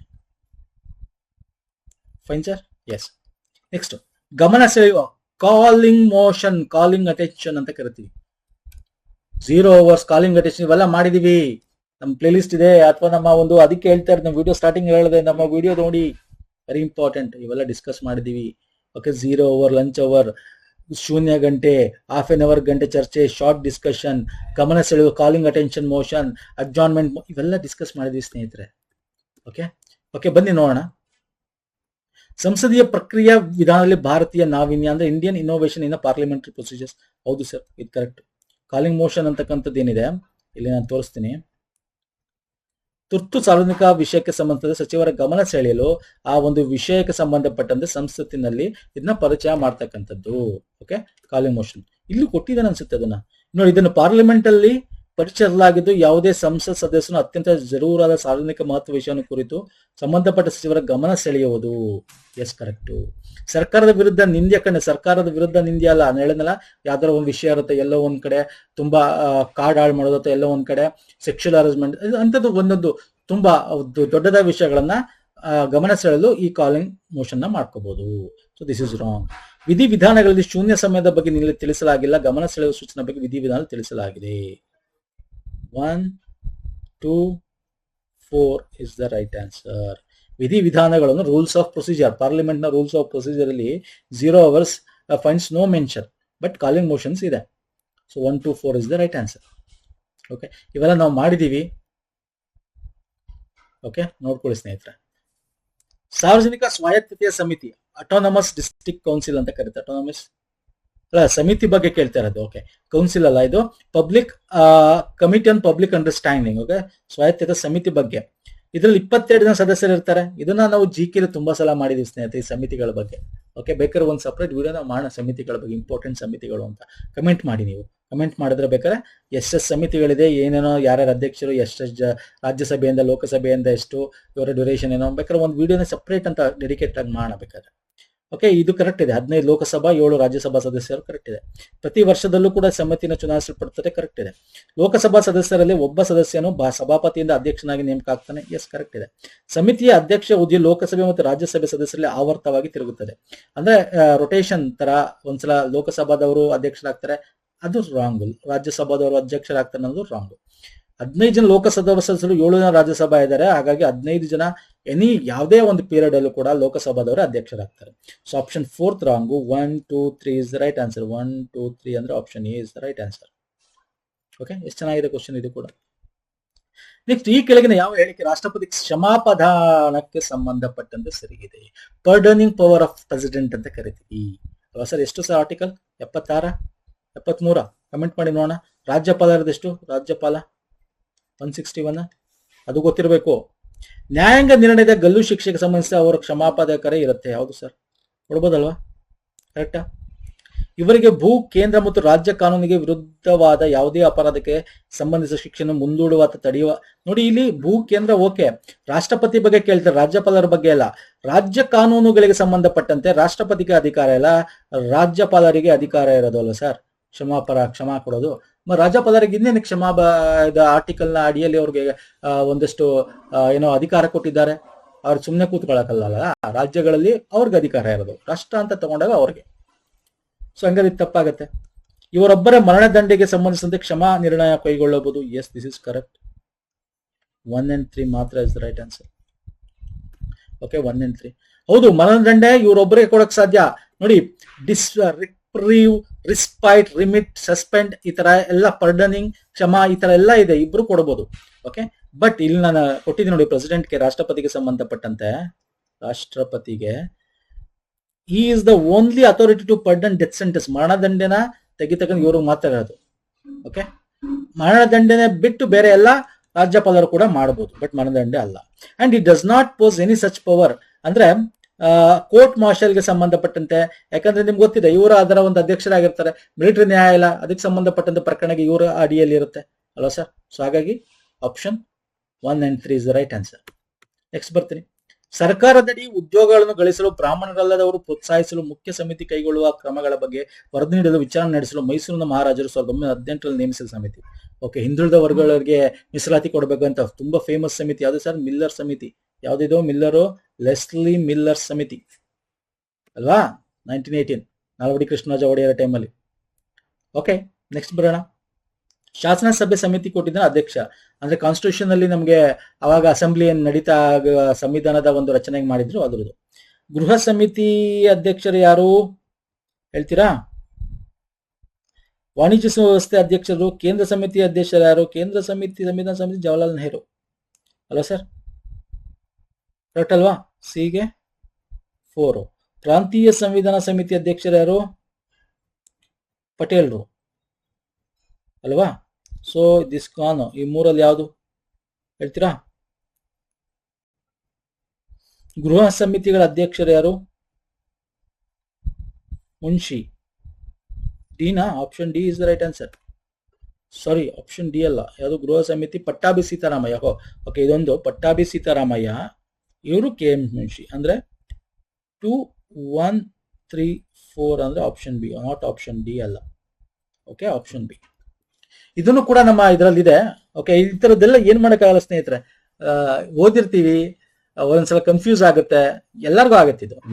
ಇದನ್ನ ತುಂಬಾ ಡೀಟೇಲ್ ಆಗಿ ಓದ್ಕೊಂಡು ನೀವೇನಾರು ಇಂಥದಕ್ಕೆಲ್ಲ ಶಾರ್ಟ್ ಕಟ್ ಮಾಡ್ಕೊಂಡು ಇಟ್ಕೋಬೇಕಾಗತ್ತೆ. ಓಕೆ, ಹೆಂಗ್ ಶಾರ್ಟ್ ಕಟ್ ಮಾಡೋದು? ಈಗ ಕಾರ್ಯಕಲಾಪ ಸಮಿತಿ, ಆರ್ಡರ್ ಆಫ್ ಬಿಸ್ನೆಸ್, KKM ಅಂತ ಅನ್ಕೋಬಹುದು. ನಾನು ಹೇಳ್ತಾ ಇರೋದು ಕೇಂದ್ರ ಯೂನಿಯನ್ ಕಾನ್ಸ್ಟಿಟ್ಯೂಷನ್ ಸಮಿತಿಗೆ ಸಂಬಂಧಪಟ್ಟಂತೆ ಕೇಂದ್ರ ಸಂವಿಧಾನ ಅಂತಾಗ ನೀವು ಇಂಗ್ಲಿಷ್ ಅಲ್ಲಿ ಮಾಡ್ಬೇಕಂದ್ರೆ UCJ ಅನ್ಕೊಳ್ಳೋದಾಗಿರ್ಬೋದು. ಈ ತರ ಏನ್ ಬೇಕಾದ್ರೂ ನೀವು ಮಾಡ್ಕೊಂಡು ಇಟ್ಕೋಬೇಕಾಗತ್ತೆ, ಯಾಕಂದ್ರೆ ಒಂದೊಂದ್ಸಲ ನೆನಪು ಬರಲ್ಲ, ತುಂಬಾ ಸಮಿತಿಗಳಿವೆ. ನೆಕ್ಸ್ಟ್, ಬುಡಕಟ್ಟು ಪ್ರದೇಶ ಸ್ವಾಯತ್ತ ಜಿಲ್ಲಾ ಪರಿಷತ್ ಬಗ್ಗೆ ಕೇಳಿದಾನೆ. Autonomous district council tribal area ಅಲ್ವಾ? ಎಲ್ಲಿ ಬರುತ್ತೆ? ನಾವು ಅಟಾನಮಸ್ ಡಿಸ್ಟ್ರಿಕ್ಟ್ ಎಲ್ಲಿ ನೋಡ್ತೀವಿ ಸರ್? ಎಲ್ಲಿ ನೋಡ್ತೀವಿ ಹೇಳ್ಬೇಕು, ನೀವು ಕಮೆಂಟ್ ಮಾಡ್ತಾ ಇರಬೇಕು. ATM ಸ್ಕ್ವೇರ್ ಅಲ್ವಾ ಸರ್? ATM ಸ್ಕ್ವೇರ್ ಅಂದ್ರೆ 6th ಶೆಡ್ಯೂಲ್, 6ನೇ ಅನುಸೂಚಿ. ಅಸ್ಸಾಂ, ತ್ರಿಪುರಾ, ಮಿಜೋರಾಂ ಮತ್ತೆ ಇನ್ನೊಂದು ಯಾವುದು, ಮಣಿಪುರ್. ಓಕೆ, ಆಟೋನಮಸ್ ಕೌನ್ಸಿಲ್ ಏನೇನ್ ಮಾಡ್ತದೆ ಅದು? ಅದಕ್ಕೇನಿರುತ್ತೆ? ರಾಜ್ಯಪಾಲರು ನೇಮಕ ಮಾಡ್ತಾರೆ, ಗೊತ್ತಿರಬೇಕು ರಾಜ್ಯಪಾಲರು. ಸೊ ಆಟೋನಮಸ್ ಕೌನ್ಸಿಲ್ ಅಲ್ಲಿ ಏನಿರ್ತಾರೆ, ಎಷ್ಟು ಜನ ಇರ್ತಾರೆ? ಫಟಾಫಟ್ ಅಂತ ಹೇಳಿ ನೋಡ. ಕಾರ್ಯಾಂಗಿ ಅಧಿಕಾರ ಹೊಂದಿದೆ, ಎಸ್ ಕರೆಕ್ಟ್. ನ್ಯಾಯ ಅಧಿಕಾರ ಹೊಂದಿಲ್ಲ, ತಪ್ಪು. ಶಾಸಂಗಿ ಅಧಿಕಾರ ಹೊಂದಿಲ್ಲ, ತಪ್ಪು. ಎರಡೂ ಇದೆ ಅವ್ರಿಗೆ. ಈವನ್ ಫೈನಾನ್ಷಿಯಲ್ ಅಧಿಕಾರ ಕೂಡ ಇದೆ. ಸೊ ಹಾಗಾಗಿ ಒಂದು ಮಾತ್ರ is the right answer. Sir ಏನಿದು? ಅಲ್ಲಿನ ಒಂದು ಬುಡಕಟ್ಟು ಜನ ಯೋಗಕ್ಷೇಮಕ್ಕೆ ಆಟೋನಮಸ್ ಕೌನ್ಸಿಲ್ ಮಾಡ್ತೀವಿ ನಾವು ಅಲ್ವಾ? 6th ಶೆಡ್ಯೂಲ್ ಈ ರಾಜ್ಯಗಳಲ್ಲಿ ರಾಜ್ಯಪಾಲರ ನೇಮಕ ಮಾಡ್ತಾರೆ. ಅದರಲ್ಲಿ ಪ್ರಮುಖವಾಗಿ 30 ಜನ ಇರ್ತಾರೆ.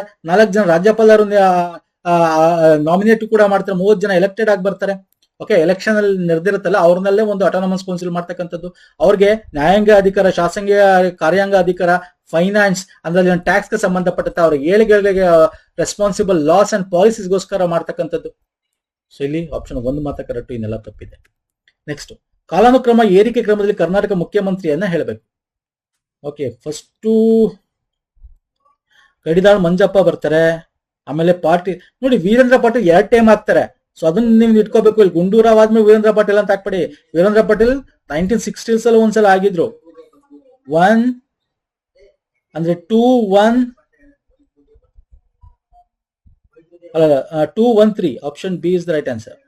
ಓಕೆ, ವೀರೇಂದ್ರ ಪಾಟೀಲ್ 1968-71 ಆಗಿದ್ರು, ಮತ್ತೆ 89-90 ಆಗಿದ್ರು. ನೀವು ಬರೀ ಇದನ್ನ ಮಾತ್ರ ಕನ್ಸಿಡರ್ ಮಾಡ್ಕೊಂಡ್ಬಿಟ್ರೆ ಆಗ ನೀವೇನ್ ಮಾಡ್ತೀರಾ? ಕಡಿದಾಳ್ ಮಂಜಪ್ಪ ಫಸ್ಟ್, ಗುಂಡೂರಾವ್ ಸೆಕೆಂಡ್, ಆಮೇಲೆ ವೀರೇಂದ್ರ ಪಾಟೀಲ್ ಅಂತೀರ. ವೀರೇಂದ್ರ ಪಾಟೀಲ್ 68-71 ಕೂಡ ಒಂದ್ಸಲ ಆಗಿದ್ರು ಮುಖ್ಯಮಂತ್ರಿ. ಸೊ ಹಂಗಾಗಿ 2-1-3 is the right answer. Next, Bharat delimitation ಆಯೋಗ ಒಟ್ಟು ಪಾರ್ಲಿಮೆಂಟರಿ ಸ್ಥಾನವನ್ನು ಕರ್ನಾಟಕ ಕುರಿತಂತೆ ಈ ಅನುಪಾತದಲ್ಲಿ ಹಂಚಿಕೆ ಮಾಡಿದೆ. ಭಾರತದಲ್ಲಿ ಅಂದ್ರೆ ಕರ್ನಾಟಕ 28 ಲೋಕಸಭೆ ಇದೆ ಸರ್. ಹೌದು, ಅದರಲ್ಲಿ 5 ಸ್ಥಾನಗಳು SCಗೆ, 2 ಸ್ಥಾನ STಗೆ ಇದೆ. Yes correct. ಇದು 7 ಸ್ಥಾನ SCಗಿಲ್ಲ, ಇದು ರಾಂಗ್. 224 ಅಸೆಂಬ್ಲಿ ಇದೆ ಸರ್. 76 ಸ್ಥಾನಗಳು ಪರಿಶಿಷ್ಟ ಜಾತಿಗೆ. 76 ಇಲ್ಲ 36 ಅಲ್ವಾ? 36, 15 STಗೆ ಇವಾಗಿರೋದು ಪ್ರೆಸೆಂಟ್ ಕೇಳಿದ್ದಾನೆ. ಇದು ಕರೆಕ್ಟ್, ಇದು ಕರೆಕ್ಟ್. 1 ಮತ್ತು 4 ಮಾತ್ರ ಇಸ್ ದ ರೈಟ್ ಆನ್ಸರ್ ಅಲ್ಲ ಸರ್?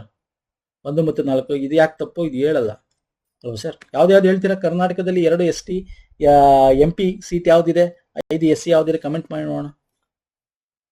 ಎಸ್, ಇದು ಹಳೆ ಇನ್ನೂ ಡಿಲಿಮಿಟೇಷನ್ ಕಮಿಷನ್ ಆಗ್ಬೇಕು ಅಂದ್ರೆ ಈಗ ಅಟ್ ಪ್ರೆಸೆಂಟ್ 2027 ಏನ್ ಮುಗಿಬೇಕು ಸೆನ್ಸಸ್, ಅದಾದ್ಮೇಲೆ ಮಾಡ್ತಾರೆ. ಆಗ ಸೀಟ್ ಜಾಸ್ತಿ ಆಗುತ್ತೆ. ಈಗಿರೋ ಅಟ್ ಪ್ರೆಸೆಂಟ್ ಕೇಳಿರೋದು ಅವನು. ಯಾಕೆ ಕರೆಂಟ್ ಅಫೇರ್ ಅಲ್ಲಿ ಇದೆ, ಅದಕ್ಕೆ ಕೇಳಿದ್ದಾನೆ. ಭಾರತ ರಾಷ್ಟ್ರಪತಿಯರ ವಿಟೋ ಅಧಿಕಾರಕ್ಕೆ ಈಗ ತಾನೇ ವಿಟೋ ಬಗ್ಗೆ ಡಿಸ್ಕಸ್ ಮಾಡಿದ್ವಲ್ವಾ? ಹೇಳ ಬನ್ನಿ. ನಿರಪೇಕ್ಷ ವಿಟೋ ಎಂದರೆ ಶಾಸಕಾಂಗದ ಅನುಮೋದಿಸಲ್ಪಟ್ಟ ಮಸೂದೆ ಒಪ್ಪಿಗೆ ನೀಡುವಂತ ತಡೆ ಹಿಡಿಯುವುದು. ಹೌದಲ್ವ ಸರ್? ಅಬ್ಸಲ್ಯೂಟ್ ವಿಟೋ ಅಂದ್ರೆ ತಡೆ ಹಿಡಿಯತಕ್ಕಂಥದ್ದು, ಸುಮ್ಮನೆ ಇಟ್ಕೊಂಡು ಕೂತ್ಕೊಳ್ತಕ್ಕಂಥದ್ದು ಅಲ್ವಾ ಸರ್? ಅಂದ್ರೆ ಅದನ್ನ ತಡೆ ಹಿಡಿದು ಕೊಡಲ್ಲ. ಅದನ್ನ ಸುಮ್ಮನೆ ಇಟ್ಕೊಂಡು ಕೂತ್ಕೊಳ್ಳೋದು ಪಾಕೆಟ್ ಅಡಿಲಿ ಅಂದ್ರೆ ಅವರ ಚೇರ್ ಅಡಿಯಲ್ಲಿ ಹಾಕೋತ್ರ ಪಾಕೆಟ್ ವಿಟೋ, ಅದು ಕೊಟ್ಟಿದ್ದಾನೆ. ಇದೆ ನೋಡಿ, ಪಾಕೆಟ್ ವಿಟೋ ಶಾಸಕರಿಂದ ಒಪ್ಪಿತವಾದ ಮಸೂದೆಯ ಬಗ್ಗೆ ಯಾವುದೇ ಕ್ರಮವನ್ನು ತೆಗೆದುಕೊಳ್ಳುವುದಿಲ್ಲ, ಹಂಗೆ ಇಟ್ಕೊಂಡು ಕೂತ್ಕೊಳ್ಳೋದು. ಎಸ್, ಇದು ಕರೆಕ್ಟ್ ಇದೆ. ಅರ್ಹ ವಿಟೋ ಅಂದ್ರೆ ಇಲ್ಲಿ ಕ್ವಾಲಿಫೈಡ್ ವಿಟೋ, ಇನ್ನೊಂದು ಸಸ್ಪೆನ್ಸಿವ್ ವಿಟೋ. ಓಕೆ, ನಿಲಂಬನ ವಿಟೋ ಶಾಸಕರ ಸಾಮಾನ್ಯ ಬಹುಮತ ರದ್ದುಗೊಳಿಸಬಹುದು. ಸಸ್ಪೆನ್ಸಿವ್ ವಿಟೋ ಅಂದ್ರೆ ಇಷ್ಟೇ. ಪಾಕೆಟ್ ವಿಟೋ ಅರ್ಥ ಆಯ್ತಲ್ಲ, ಅಬ್ಸಲ್ಯೂಟ್ ವಿಟೋ ಅರ್ಥ ಆಯ್ತಲ್ಲ, ವಿತ್ ಹೋಲ್ಡಿಂಗ್ ಅದು. ಓಕೆ, ಇದೇನೂ ಇಲ್ದಿರೋದು ಪಾಕೆಟ್ ವಿಟೋ, ಏನೂ ಮಾಡದೆ ಸುಮ್ಮನೆ ಇಟ್ಕೊಂಡಿರೋದು, ಅದು ವಿತ್ ಹೋಲ್ಡ್ ಮಾಡೋದು. ಇಲ್ಲಿ ಸಸ್ಪೆನ್ಸಿವ್ ವಿಟೋ ಅಂತಕ್ಕಂಥದ್ದು ಏನಿದೆ ಸ್ನೇಹಿತರೆ, ಇದು ಒಂದ್ಸಲ ವಾಪಸ್ ಕಳಿಸ್ತದ ಅವ್ರಿಗೆನೆ ಪಾರ್ಲಿಮೆಂಟ್ಗೆ. ಅಂದ್ರೆ ಅವರು ತಿದ್ದುಪಡಿ, ವಿಶೇಷ ಬಹುಮತ ಏನ್ ಬೇಕಲ್ಲ, ಸಾಮಾನ್ಯ ಬಹುಮತ ತಿದ್ದುಪಡಿ ಮಾಡಿ ಅಥವಾ ಮಾಡದೇನೆ ಕಳಿಸಿದ್ರೆ ಅವರು ನೆಕ್ಸ್ಟ್ ಅಪ್ರೂವ್ ಕೊಡ್ಲೇಬೇಕು. This is correct. ಆದ್ರೆ ಕ್ವಾಲಿಫೈಡ್ ವಿಟೋ ಅಂತಕ್ಕಂಥದ್ದು ಭಾರತದ ಪ್ರೆಸಿಡೆಂಟ್ಗೆ ಇಲ್ಲ, USA ಪ್ರೆಸಿಡೆಂಟ್ಗೆ ಇರತಕ್ಕಂಥದ್ದು ಕ್ವಾಲಿಫೈಡ್ ವಿಟೋ. ಓಕೆ, ಸೊ ಹಾಗಾಗಿ option 2 wrong. 1, 3, 4 is the right answer. 1, 3, 4 option D is the right answer. Qualified veto ಅಂದ್ರೆ ಏನು ಸರ್? ಅದು USA ಯುನೈಟೆಡ್ ಸ್ಟೇಟ್ಸ್ ಅವ್ರಿಗೆ ಇರ್ತಕ್ಕಂಥದ್ದು. ಇದು that can be overridden by legislature with higher majority. This power is possessed by President of United States, but it is not available for the President of India. ಅಂದ್ರೆ veto can be overridden by legislature with higher majority ಇದ್ದಾಗ ಅವರು ಈ ತಡೆ ಹಿಡಿಯೋದನ್ನ, ಇವಾಗ absolute ವಿಟೋದಲ್ಲಿ ಅವ್ರು ತಡೆ ಹಿಡಿರ್ತಾರಲ್ಲ ಅಂತದನ್ನ ಅವರು ತಡೆ ಹಿಡಿಯಕ್ಕಾಗಲ್ಲ. 2/3 ಮೆಜಾರಿಟಿ, ಹೈಯೆಸ್ಟ್ ಮೆಜಾರಿಟಿ ಮಾಡೋರು ಅದು ತಡೆ ಹಿಡಿಯಕ್ಕಾಗಲ್ಲ. ಓಕೆ, ಅದಕ್ಕೆ ನಾನು ಹೇಳಿದೆ, ನಾವು ಯಾಕೆ ನಾನು ನಿಮ್ಗೆ ಈ ವಿಡಿಯೋಸ್ ಮಧ್ಯ ಕ್ವಶನ್ ಹೇಳಿದೆ, USA ನಾವು ಫೆಡರಲ್ ಸಂಯುಕ್ತ, ಕರೆಕ್ಟ್ ಸಂಯುಕ್ತ ಅಂದ್ರೆ USA. ನಮ್ದು ಯಾಕೆ ಅರೆ ಸಂಯುಕ್ತ ಅಂತೀವಿ ಅದಕ್ಕೇನೆ. ಸೆಂಟ್ರಲ್ ಸ್ಟ್ರಾಂಗ್ ಸ್ಟೇಟ್ ವೀಕ್ ಅನ್ನೋದು ನಮ್ದ್ರಲ್ಲಿ ಇರೋದು.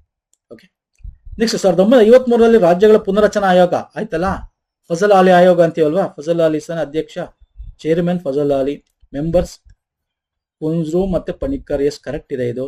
ಜವಾಹರ್ಲಾಲ್ JVP ಇಲ್ಲ, ಅದರಿಂದ ಅದು ಫೇಲ್ಯೂರ್ ಆದ್ಮೇಲೆ ತಾನೇ ಇದು ಮಾಡಿದ್ದು. ಸೊ ಹಾಗಾಗಿ ಚೇರ್ಮನ್ ಇವರು ಅಲ್ಲ. ಹಂಗಾರೆ ಆಪ್ಷನ್ 1 ಕರೆಕ್ಟ್ ಅನ್ಸುತ್ತೆ. ಕರೆಕ್ಟ್ ಅಲ್ವಾ ಸರ್? ಆಪ್ಷನ್ ಎ ಕರೆಕ್ಟ್ ಅನ್ಸುತ್ತಲ್ವಾ? ಎಸ್, ಕಮೆಂಟ್ ಮಾಡಿದ್ದು ಹೋಮ್ವರ್ಕ್ ಅಂದ್ಕೊಳ್ಳಿ, ಕಮೆಂಟ್ ಮಾಡಿ ಫಟಾಫಟ್ ಅಂತ. ಓಕೆ, ಈ ಕ್ವಶನ್ ಒಂದ್ಸಲ ನೋಡ್ಬೋಣ. ಲಾಸ್ಟ್ ಸಮಿತಿ ಮತ್ತೆ ಅಧ್ಯಕ್ಷರು ಕರೆಂಟ್ ಅಫೇರ್ ರಿಲೇಟೆಡ್ ಅಂದ್ರೆ ತುಂಬಾ ಓಲ್ಡ್ ಸ್ಟ್ಯಾಟಿಕ್ ಕರೆಂಟ್ ಅಫೇರ್ ಇದು. ನಾಗರಿಕ ಸೇವಾ ಸುಧಾರಣಾ ಸಮಿತಿ, ಕಮಿಟಿ ಆಫ್ ರಿಫಾರ್ಮ್ಸ್, ಇಲ್ಲಿ ಯಾವ ಕಮಿಟಿ ಇದು ಅಂತ. ಪೊಲೀಸ್ ಸುಧಾರಣಾ ಸಮಿತಿ ಯಾರು? ಮುಸಲ್ಮಾನ ಸಮಿತಿ ಯಾರು? ಮುಸಲ್ಮಾನ ಸಮಿತಿ ಬಂದು ಸ್ಥಾನಮಾನ ರಾಜೇಂದ್ರ ಸಾಚಾರ್. ಸಿಗೆ 2 ಅಲ್ವಾ ಸರ್? ಸಿಗೆ 2 ಇದೆ. Option 1 is the right answer. ನಾಗರಿಕ PC ಹೋಟಾ ಕರೆಕ್ಟ್. ಪೊಲೀಸ್ ಸುಧಾರಣಾ ಸಮಿತಿ correct. So option 1 A is the right answer. Okay, A is the right answer. So ಮುಗೀತು ನೋಡಿ. ಇನ್ನು ಇವೆಲ್ಲ ನಾವು ಡಿಸ್ಕಸ್ ಮಾಡಿದ್ವಿ ಸ್ನೇಹಿತರೆ. ಒಂದಷ್ಟು ಕರೆಂಟ್ ಅಫೇರ್ ಈಗೇನೋ ಈ ತರದ ಒಂದೆರಡು ಕ್ವಶನ್ಸ್ ಬಿಟ್ರೆ ಮೋಸ್ಟ್ ಆಫ್ ದ ಕ್ವಶನ್ಸ್ ನಾವು ಈ ಒಂದು ನಮ್ಮ ವಿಡಿಯೋಸ್ ನೋಡಿದ್ರೆ ಮತ್ತೆ MCQs ನೋಡಿದ್ರೆ ನಮ್ಮ ಈ ಒಂದು ಪ್ಲೇ ಲಿಸ್ಟ್ ಅಲ್ಲೂ ಕೂಡ ಚೆಕ್ಔಟ್ ಮಾಡಬಹುದು ನೀವು. 160-170 ಪ್ಲಸ್ ವಿಡಿಯೋ ಇದೆ ಕೋಆಪರೇಟಿವ್ ಸಂಬಂಧಪಟ್ಟಂತೆ. ಬೇರೆ ಬೇರೆ GK ಸೀರೀಸ್ಗಳಿವೆ, ಅಲ್ಲೂ ಕೂಡ ತಾವು ಹೋಗಿ ನೋಡಬಹುದು. ಓಕೆ, ಅಂಡ್ ಇದನ್ನ ನಾವೆಲ್ಲ ಲಿಂಕ್ ಗಳನ್ನ ಕೊಟ್ಟಿದೀವಿ ನಮ್ಮ ಒಂದು ಈ DCC KMF ಕೋರ್ಸ್ ಅಲ್ಲಿ. ಲಿಂಕ್ಸ್ ಮತ್ತೆ PDF ಗಳು ಇರ್ತವೆ. ಏನೇನಿದೆ ಅಂತ ಈ ವಿಡಿಯೋ ಚೆಕ್ ಮಾಡಿ. ಈ ವಿಡಿಯೋ ಲಿಂಕ್ ಕೊಟ್ಟಿರ್ತೀನಿ ಡಿಸ್ಕ್ರಿಪ್ಷನ್ ಬಾಕ್ಸ್ ಅಲ್ಲಿ ಅಥವಾ ಎಂಡ್ ಸ್ಕ್ರೀನ್ ಅಲ್ಲಿ ಹಾಕಿರ್ತೀನಿ. ನೀವು ಈ ತಗೋಬೇಕು ಅನ್ನೋ ಚೆಕ್ ಮಾಡ್ಕೊಳ್ಳಿ ಸ್ನೇಹಿತರೆ. ಹೆಂಗಿತ್ತು ಕ್ವಶನ್ಸ್ ಅಂತ ಹೇಳಿ. ಇಷ್ಟ ಆಗಿದ್ರೆ ಲೈಕ್ ಮಾಡಿ, ಶೇರ್ ಮಾಡಿ, ಸಬ್ಸ್ಕ್ರೈಬ್ ಮಾಡ್ಕೊಳ್ಳಿ. ನಮ್ಮ ಟೆಲಿಗ್ರಾಮ್, Instagram ಫಾಲೋ ಮಾಡಿದ್ರೆ ಮಾಡ್ಕೊಳ್ಳಿ. ನಮಸ್ಕಾರ, ಧನ್ಯವಾದಗಳು. Thank you so much and all the best for exams.